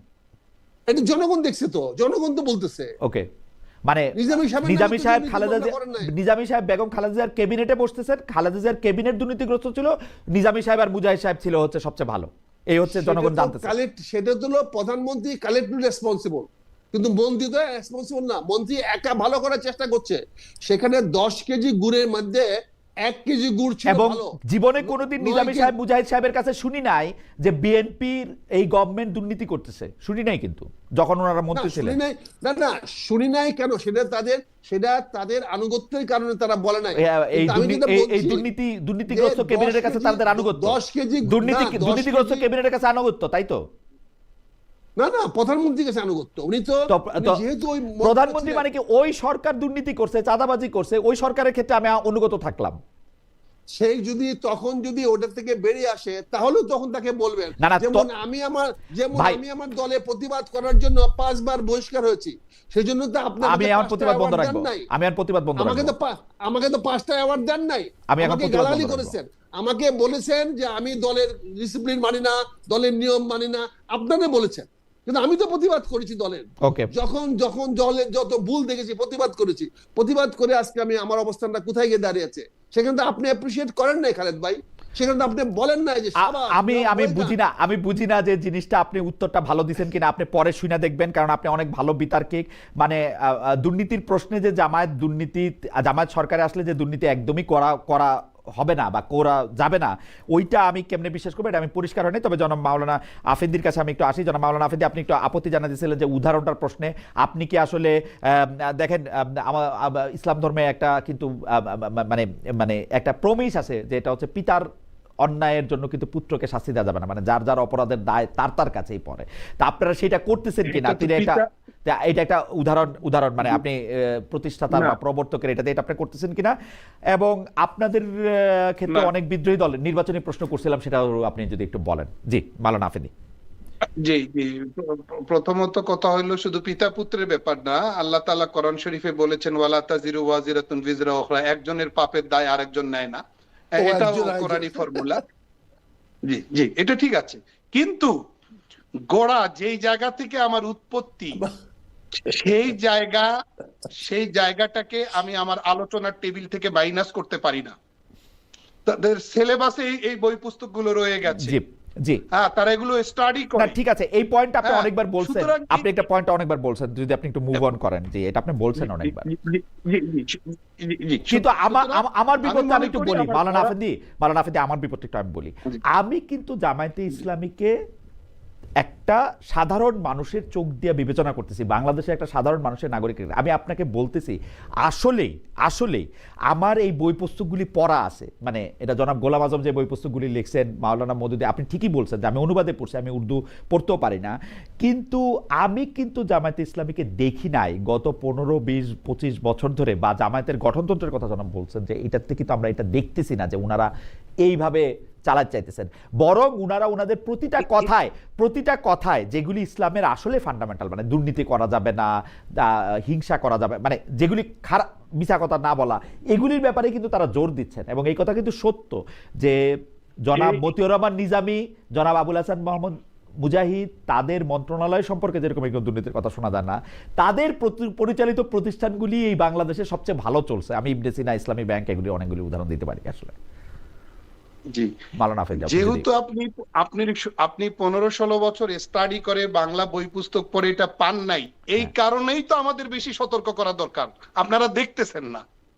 ও আচ্ছা, মানে দেখতে পাচ্ছি না, হ্যাঁ এটাও হইতে পারে, যেহেতু আপনারা পাচ্ছেন না খুঁজে, সেহেতু তো আমরা যারা এগুলো অ্যানালাইসিস করেছি, আমরা যারা পড়াশোনা করেছি, আপনারও যখন আমি জিজ্ঞেস করলাম, আপনিও কিন্তু গোড়ায় গেলেন, মানে শিকড়ে, মানে আপনিও পাইছেন, এটা আমাদের বলেন নাই তো, আপনি তো শিকড়টা তো আমরা পেয়েছি। পেয়েছি। জি, কোনটা মাওলানা আফেদি? পেয়ে বলছি, তাদের বই পুস্তকগুলো পড়ে বলছি।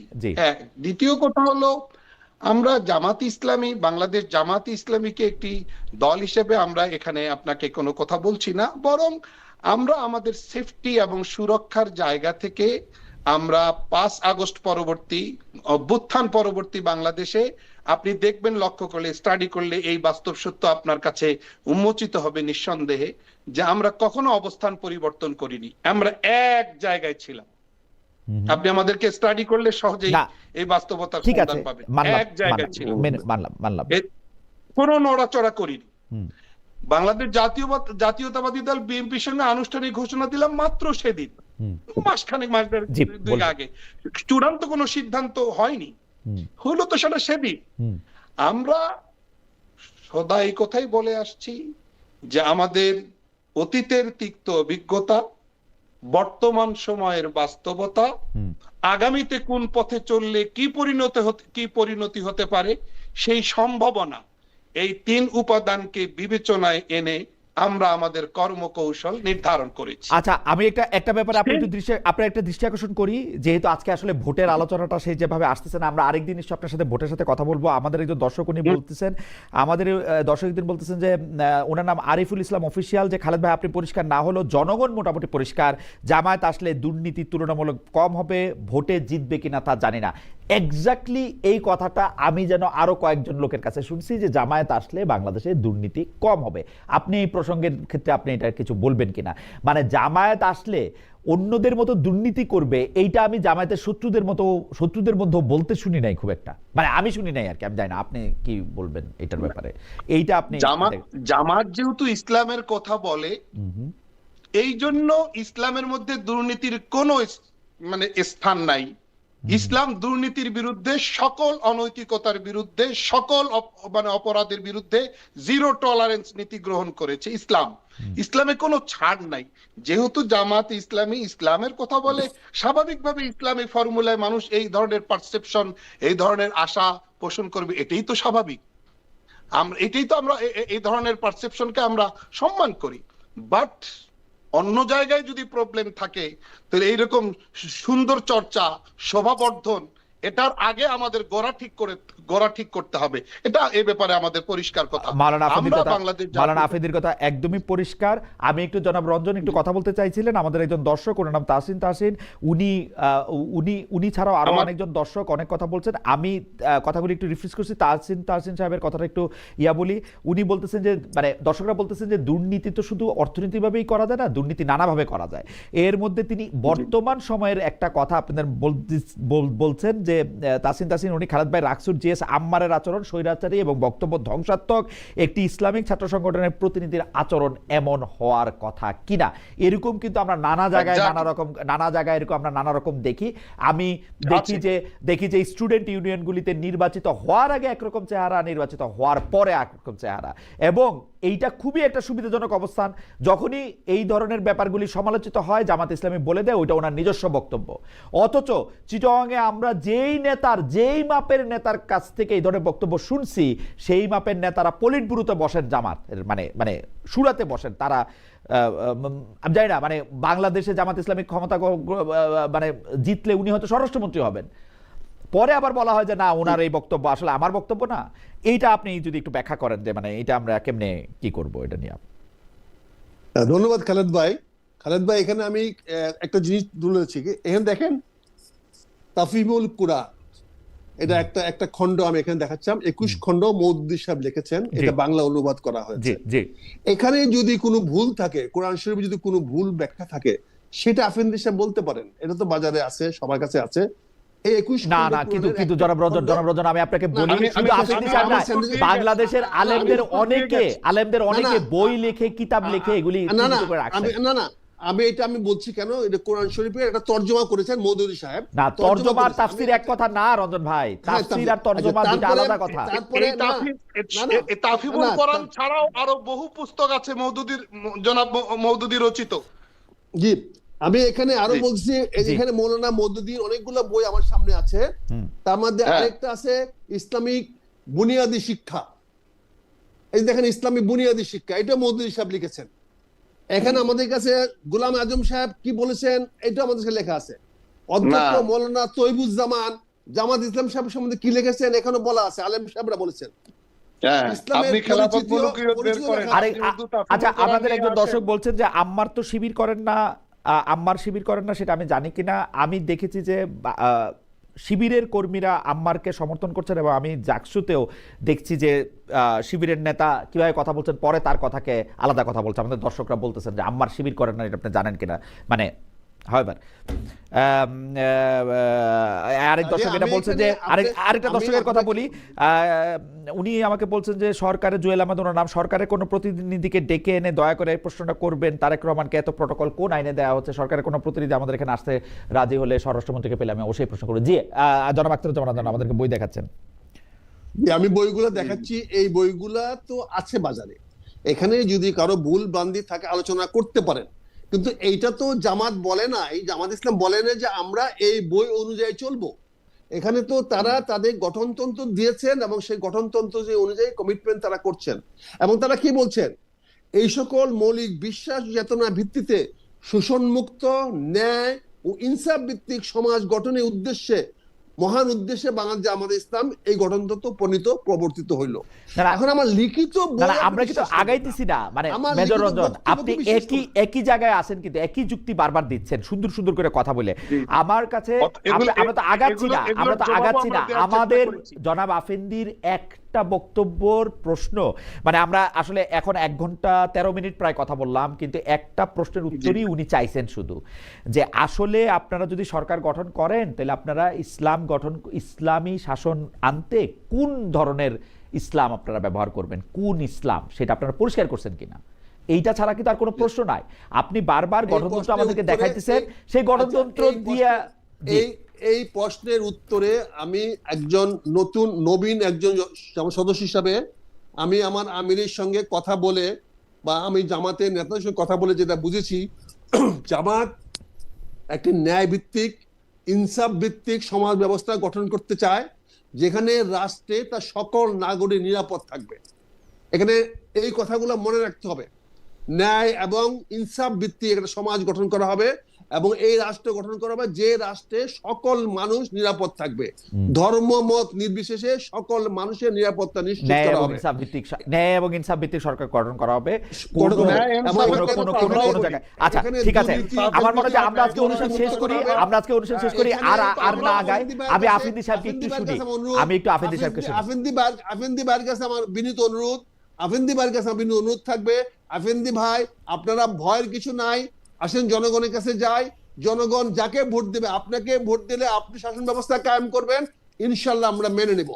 রাইট, আমি 100 বার বলছি, আর জনগণ কিন্তু- আপনাকে ভোট দিবে, মেনে কিন্তু নেব। কিন্তু আগে বলবেন না কিন্তু কি কিরকম হবে। জি আমরা মাওলানা ফিতনা আফ্রিদি আপনি করব কথা না, শেষ করে দেন। আমরা জি মাওলানা ফিতনা আফ্রিদি। করব না, দেশের- আমরা দেশের জনগণকে করব না, হক্কানি, একে অন্যকে, মাওলানা এক আফ্রিদি। রাজনীতিবিদকে আরেক রাজনীতি গালাগালি করব না। দেশের আমরা হক্কানি এতকাল- আলেম আমরা- সমাজের পক্ষ থেকে, জি। দেশের শীর্ষ ওলামা মাশায়েখের পক্ষ থেকে বহু পুরনো কাল থেকে আজও পর্যন্ত যেখানে এই জায়গাগুলোতে বাংলাদেশ জামাত ইসলামীর আকীদা বিশ্বাসের জায়গাগুলোতে, তাদের বোধ বিশ্বাসের জায়গাগুলোতে যেভাবে একবারে সুনির্দিষ্টভাবে প্রশ্ন করে আসছেন, সেই অবস্থায় সেই বিতর্ক মাথায় নিয়ে আমি মনে করি জনসাধারণের কাছে ভোটের রাজনীতিতে এই স্লোগান হাজির করা যে এই প্রতীকে ভোট দিলে জান্নাত কনফার্ম, জান্নাতের টিকিট না না কনফার্ম, কাছাকাছি কথা আমি আপনারা মনে করি না না না না তাহলে কাছাকাছি কথা জনগণকে আপনি আপনি যে বুঝান। রাষ্ট্র যে আদর্শের কথা তাহলে বলে জনগণের মানুষের কাছে কাছে আপনি ভোট গিয়েছেন। চাবেন, এই আপনি কথা তো তো আপনাকে সেই- বলতেই হবে, তাই এটার না? কোনো সুযোগ আপনি নেই। তো সেই ভোটের জন্য না, এটার কোনো জনগণের সুযোগ কাছে নেই। গিয়েছেন, আপনি তো জনগণের কাছে আমরাও সেই ভোট ভোটের চাচ্ছি। জন্য গিয়েছেন, আমরাও ভোট জনগণকে চাচ্ছি। বুঝান। কিন্তু আমরা জনগণ জান্নাতের যদি কথা বলে আপনার ভোট কথা চাবো। বোঝে, না আপনারা কি বলেন? জনগণ যদি আপনার আচ্ছা কথা আমি বলি, বোঝে, আপনার আমি কথা বলি মানে, মেজর রঞ্জন, তাহলে মেজর আপনাকে রঞ্জন ভোট দেবে। এক মিনিট, মেজর রঞ্জন এক মিনিট আসলে মানে এত চিৎকার মাওলানা আফ্রিদি, আপনারা জনগণের কাছে ভোট চাওয়ার সময় আপনি যে ইসলামী দলটার প্রতিনিধিত্ব করেন, আপনার জনগণের কাছে গিয়ে ভোট চাওয়ার সময় আপনি কি বলেন? আপনি তো ইসলামের কথাই বলেন, ইসলামে আপনার আকীদার কথাই বলেন। এখন ইসলাম এবং আকীদার সাথে পরকালের যে বেহেশত আপনি বলেন, জান্নাত আপনি বলেন, সেটা তো সরাসরি সম্পৃক্ত। আপনারাও তো মাঠে গিয়া লোকজনকে সেই কথাই বলেন। এখন জামাতের কেন দোষ হবে, আপনার কেন দোষ হবে না? আপনি কি বলছেন? এই যে আপনি বইলে না, আসছেন, আপনি এই যে এশার নামাজের পরে আপনি সর্বশেষ যে লোকটার সাথে আপনি কথা বলছেন, তারে আপনি কেন ভোট দিতে বলছেন? আপনি আমারে বলেন। আপনি তো তারেক রহমানের জন্য ভোট চান নাই, আপনার নিজের জন্য ভোট চান নাই, আপনি একটা আদর্শের জন্য ভোট চাইছেন, তাই না? আমি আপনাদের সেবা করব। হ্যাঁ আমি দীর্ঘ 25 বছর থেকে হ্যাঁ এই এলাকার গণমানুষের জন্য, রাইট, না আমি বলছি বলেন এক মিনিট বলেন please, বলেন আধা বলেন মিনিট। বলেন, আমি শুনতে পাচ্ছি, আমি বলেন। দীর্ঘ 2001 সাল থেকে আজও পর্যন্ত এই এলাকার গণমানুষের জন্য, আমার দুটি উপজেলার জন্য দুস্থদের সেবা করা, করোনাকালীন সময় তাদের জন্য খাদ্যদ্রব্য বিতরণ করা, প্রতিটা শীত মৌসুমে শীত বস্ত্র বিতরণ করা, হাজারের অধিক টিউবওয়েল ব্যবস্থা করা, ফিরে মানে স্বল্প মূল্যে অ্যাম্বুলেন্স সেবা নিশ্চিত করা, তারপরে পঙ্গু যারা নারী বলেন পুরুষ বলেন তাদের জন্য হুইল চেয়ার বিতরণ করা, সেলাই মেশিন বিতরণ করা, এই যে গৃহহীনদের জন্য ঘর। আপনাকে আসলে দেখা যাচ্ছে না মাওলানা আফ্রিদি, আপনি কি এটা ঠিক করবেন কিনা? আমি আবার একটু দেখি যে আমাকে একজন দর্শক মাশাআল্লাহ। বলতেছেন মাশাআল্লাহ, উনি যেই জন্য আমি একটু বলি রঞ্জন ভাই, আমি একটু বলি। আমাদের একজন দর্শক, ওনার নাম রেজওয়ানুল হক 496, খালেদ মহিউদ্দিন ভাই, এইরকম রাগান্বিত আওয়ামী লীগ আমলে কখনোই আপনাকে দেখি নাই। ভাই আমি বলি, এখন ইয়াটা কি ডিজিটাল ফুটপ্রিন্ট থাকে, আপনি আমাকে যদি দেখেন মানে এখনো দেখতে পারবেন আওয়ামী লীগ আমলে কেমন আমি ছিলাম, বা তার আগে মানে সবসময় দেখতে পারবেন, কিন্তু ডিজিটাল ফুটপ্রিন্ট একটু কষ্ট করে দেখে নেন। পাশাপাশি আরেকজন দর্শক বলতেছেন যে আপনাকে এখন প্রশ্ন করতে সময় খুবই ভীত মনে হয় যে আপনি সবাইকে প্রশ্ন করতে ভয় পান। ইন্টারেস্টিং, মানে একই অ্যাকশনে আপনাদের, আমি জানি না। যাই হোক, আবির ভাই, আমি আমাদের প্রযুক্তির একটু জানতে চাচ্ছি যে মাওলানা আফ্রিদি তার কথা শেষ করতে পারেন নাই আসলে। মাওলানা আফ্রিদি আসছেন, মাওলানা আফ্রিদি আপনি যদি শেষ কথা বলতেন, যে কারণ আমরা আপনাকে হারিয়ে ফেলছিলাম। জি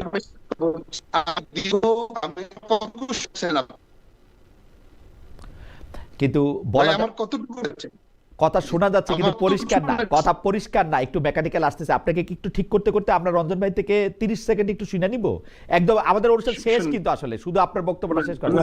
আচ্ছা এখন এখন ঠিক আছে, এখন বলেন মাওলানা আফ্রিদি বলেন। আমার শুনেছেন আপনি, বিশেষ করে খুব দ্রুত। আচ্ছা, কথা কতটুকু শুনেছেন আপনি? আমি এলাকার মানুষের জন্য দীর্ঘ 25 বছর যাবৎ সেবা দিয়েছি। আগ্রহদের সেবা বিতরণ করা, বিতরণরা, না না, আসলে আসলে শোনা যাচ্ছে না, একটু ঠিক করি। আমি আপনাকে প্রশ্নটা করি, আমার ধারণা মাওলানা আফিন্দি আপনি এটা শুনতে পাচ্ছেন। আপনি 25 বছর ধরে আসলে ডোমরা ডিমলা মানে মানে ডোমার ডিমলার জন্য কাজ করতে, হ্যাঁ ডোমার ডিমলার জন্য আপনি কাজ করতেছেন। আমি ওই এলাকার জনগণের সাথে কথা হয়েছে, তারা সবাই এটা বলেন। কিন্তু আপনি এইটার সাথে আসলে কিভাবে কানেক্ট করেন জিনিসটা, ইসলামকে আপনি কিভাবে কানেক্ট করেন আপনার আদর্শকে? আমি যদি সংসদ নির্মিত হতে পারি, জয় যদি আল্লাহকে দা করেন, তাহলে এই কাজগুলোই আমি ভিন্ন উচ্চতায় নিয়ে বা উচ্চতায় নিতে সক্ষম হবো। কারো প্রশ্ন না, আমি আসলে আমার আসলে ভাই আপনার কানেকশনটা একটু মেকানিক্যাল হয়ে গেছে সামহাও, এটা হয়তো পাচ্ছে না, জোর পাচ্ছে না। আমার মনে হয় যে এই কথাটা যেহেতু গুরুত্বপূর্ণ, আমার মনে হয় যে আপনি যদি একটু লগ আউট করে একটু লগ ইন করেন তাহলে এটা ঠিক হইতে পারে, অথবা হ্যাঁ আপনি আবার একটু লগ আউট করে একটু লগ ইন করেন তাহলে হয়তো এটা ঠিক হবে। আমরা একটু আপনার এই কথাটা শুনতে চাই যে আপনারা ভোট চাওয়ার সময় এটাকে আসলে ইসলামকে কিভাবে কানেক্ট করেন। জামাতে ইসলামীর সম্পর্কে এটা বলা হয় যে জামাতে ইসলামী আসলে পরকালের বা অন্য লোভ দেখায়, তাহলে মানে আসলে অন্য ইসলামিক দলগুলি কি করে বা এই জমিয়তে উলামায়ে ইসলামী কি করতেছে সেটাও আমরা একটু শুনতে চাই। জনাব আখতারুজ্জামান রঞ্জন, আমরা লাইনটা ঠিক হলে আমাদের আর কোনো প্রশ্ন, আমরা অনুষ্ঠানটা শেষ করতাম। আপনি বাংলাদেশে 12 তারিখে যে নির্বাচনটা হবে সেই সময় বাংলাদেশের ভোটারদের জন্য আপনার যদি আলাদা করে কোনো কিছু বলার থাকে তাহলে আপনি একটু বলতে পারেন, আমরা একটু মানে উনাকে শোনার জন্য একটু অপেক্ষা করি, উনি লগ ইন করতে পারেন। ধন্যবাদ। জি ধন্যবাদ। আমি আফিন্দি ভাই যে সেবা, যে জনগণের জন্য কাজ করে যাচ্ছেন, আল্লাহ সন্তুষ্টির কাজ করে যাচ্ছেন, আমি আশা করব আল্লাহ ওনাকে কবুল করবেন। আশা করব আগামী 12 তারিখে উনি এই যে 21 বছর ধরে, গত 30 বছর ধরে কষ্ট করছেন জনগণের কল্যাণের জন্য, জনগণের ভালোর জন্য, এই যে টিউবওয়েল দিয়েছেন, কম্বল দিয়েছেন, করোনাতে কাজ করেছেন, আমি আশা করি জনগণ ওনাকে মূল্যায়ন করবেন। ইনশাল্লাহ আমরা 12ই ফেব্রুয়ারি দেখতে পারবো জনগণ ওনাকে কতটুকু মূল্যায়ন করলেন। আমরা সেটা অপেক্ষায় থাকলাম। আমি মনে করি আগামী 12 তারিখে নির্বাচনে সুষ্ঠু, অবাধ, নিরপেক্ষ নির্বাচন হবে এবং সেটা ইনক্লুসিভ নির্বাচন হবে। সেখানে জনগণ ভোট দিতে পারবে, জনগণ স্বাধীনভাবে ইচ্ছামতো ভোট দিতে পারবে এবং আমি মনে করি জনমতের ভিত্তিতে, জনগণের ভোটের মাধ্যমে আগামী দিনে একটা সরকার গঠিত হতে যাচ্ছে। সেখানে আমি মনে করি যে কোনো দলে জয়লাভ করতে পারে। বিএনপি একটি বড় দল, তার ব্যাপক জনভিত্তি আছে। তৃণমূল পর্যায়ে বিএনপির যত কর্মী আছে, নেতা আছে, অন্য কোনো আমার মনে হয় ব্যাপারটা পরিষ্কার। আমরা অনুষ্ঠানটা আর লম্বা করতে পারবো না। আপনাকে অনেক ধন্যবাদ আফিন্দি ভাই, আপনার অনুপস্থিতিতে জনাব রঞ্জন আপনার জন্য অনেক শুভকামনা জানিয়েছেন এবং আশা করেছেন যে আপনি আসলে যেসব ভালো কাজগুলি করেছেন জনগণ তার সঠিক মূল্যায়ন করবেন। আপনি যদি কথাটা শেষ করতেন যে ইসলামী দলের একজন বড় নেতা এবং একই সাথে একজন আলেম হওয়া সত্ত্বে আপনার ভোটারদের কাছে কিভাবে কানেক্ট করেন আপনাকে ভোট দেয় এবং ইসলামের আকীদার সঙ্গে, পালনীয় আকীদার সঙ্গে। এটার জন্য তো জান্নাতের টিকিট সেল দেওয়ার কোনো প্রয়োজন নেই। কি করেন আসলে সেটাই বলেন না, আপনি মেসেজটা বলেন কি করেন। আল্লাহ পবিত্র কোরআনে স্পষ্ট বলেছেন, ইন্নাল্লাহা ইয়া'মুরুকুম আন তুআদ্দুল আমানাতি ইলা আহলিহা। আল্লাহ তো কোরআনে ভোটের সিস্টেম রাখেন নাই, গণতন্ত্রটা তো কোরআনিক সিস্টেম না, কিন্তু সেইটা আপনারা ভোট চাইতে সময় ইসলামকে কেমনে কানেক্ট করেন? আমি বলছি তো, জি বলেন। ভোট একটা আমানত, আল্লাহ আমানতকে যথাস্থানে পৌঁছে দেওয়ার কথা বলছেন। আমানাত বহুবচন বলছেন, আমানাত বহুবচন, রাইট। ভোটও একটা আমানত। এই আমানতটাকে আপনি যাকে যোগ্য মনে করেন, যাকে সৎ মনে করেন, যে আপনার কাছ থেকে আমানতটা পেয়ে আপনার এটার অবমূল্যায়ন করবেন না, বিট্রে করবেন না, তাকে আপনি চুজ করবেন। যদি আপনি জেনে শুনে এই আমানতটা কোনো অসৎ ব্যক্তির হাতে ন্যস্ত করেন, তাহলে আপনাকেও এটার জন্য পানিশমেন্ট আসতে হবে। মাওলানা আফিন্দি, আপনার মেসেজটার সঙ্গে জামায়াতের মেসেজটার তফাৎ কোথায়? জি, আপনার মেসেজের সঙ্গে জামায়াতের মেসেজটা তফাৎ কোথায়? শব্দগত যে হ্যাঁ আপনি গেলে জান্নাতের টিকিট এটা বিক্রি হচ্ছে, আপনি সৎ লোক হলে, ওইগুলি তো হচ্ছে ধরেন পপুলার রেটরিক, কিন্তু যেটা মেসেজ, সেই মেসেজের মধ্যে জামায়াতে তো সৎ লোকের শাসন চাই বলে এইটা বলতেছে যে আল্লাহ আমাদেরকে সৎ পথে চলতে বলতেছেন, সেই জন্য আমাদেরকে জামাত ইসলামীকে চুজ করেন। মানে পার্থক্যটা কথা আমি পার্থক্য বিশাল পার্থক্য। কোনটা সেটা? একটা আদেশ, একটা সার্কুলার শুনিয়ে দেওয়া, হ্যাঁ একটা সার্কুলার শুনিয়ে দেওয়া, আর একটা আপনার জান্নাতের নিশ্চয়তা দিয়ে দেওয়া, দুটো কি এক সমান হলো ভাই? না, এক সমান হলো না। তবে তাহলে- আপনার মেসেজের ক্ষেত্রে আজকে আসলে মাওলানা আফেদি অনেক কিছু আমি আপনার কাছে আমি আমাকে আমাকে জি। একটু সময় দিতে জি জি হবে। বলেন বলেন বলেন। আমাকে আমার এক ভাই প্রশ্ন করেছেন যে আপনার নির্বাচনী এলাকায় এরকম কিছুটা আমরা মেসেজ পেয়েছি স্থানীয় রাইট রাইট, নেতা না এটা আমি প্রশ্ন করেছি আমাদের রিসার্চ দলই প্রশ্ন করেছে। ও এটা আপনি বড় বলতে চান। দল হিসেবে জি বড় দল হিসেবে তাদের অনুসারীরা এরকম একটা প্রতিক্রিয়া দেখাবে, এটা তো খুব স্বাভাবিক। আমরা আশা করছি সময় গড়িয়ে যাওয়ার তালে তালে এইসব বিষয়গুলো বিএনপির হাইকমান্ড এবং নীতি নির্ধারণী ফোরাম এগুলো আমি মনে করি সুচারুরূপে সুন্দর পন্থা এগুলির নিষ্পত্তি করবে, আমরা আশা করছি। আপাতত আমাদের ফিল্ডের অবস্থা ভালো, আমরা ভালো অবস্থানে আছি। আপনাকে ধন্যবাদ। আপনাকে অনেক ধন্যবাদ। মাশাআল্লাহ। আজকের অনুষ্ঠানে আমাদের অনেক দর্শক আমাদের সঙ্গে ছিলেন এবং অনেক এঙ্গেজিং দর্শক ছিলেন, তারা নানা রকম কথা বলেছেন। আপনাদের দুজনকে ভালো বলেছেন বেশিরভাগই, আমাকে অনেকে খারাপ বলেছেন, যেমন নানা রকম ভাবে খারাপ বলেন। তো এর মধ্যে রার ওয়াজ 18-1860 উনি খারাপটা বেশি আমি, খালেদ ভাই না, আপনার চেয়ে বেশি খারাপ আমি, খালেদ ভাই আপনার চেয়ে বেশি আমি। উনি বলছেন, আচ্ছা হাওয়েবার আমি আসলে ওনার নামটা পড়তে পারছি না, তো উনি বলছেন যে আওয়ামী লীগ প্রেম শেষ নাকি ভাই। ওকে, আমার কিছু বলা নাই এগুলি সম্পর্কে, আমি আপনাদেরকে পড়েই শুধু শোনাইতে পারি এবং আমি অনুরোধ করতে পারি যে এখন ডিজিটাল ফুটপ্রিন্টে কে কোন আমলে কি কথা বলছে সেগুলি সবটাই দেখা যায়, খণ্ডিত না দেখে আপনার পুরোটাও নিশ্চয়ই দেখতেও পারেন যদি আপনার ইচ্ছা করেন। জনাব আখতারুজ্জামান রঞ্জন, আপনাকে অনেক ধন্যবাদ। জি আমি আমার প্রিয় ডোমার ডিমলা বাসীর জন্য বিশেষ করে সবার কাছে দোয়া চাই না, sure. যেন তাদের জন্য Sure. কিছু একটা করতে পারি। শিওর আপনাকেও আমাদের অনেক শুভেচ্ছা থাকলো, অনেক শুভেচ্ছা।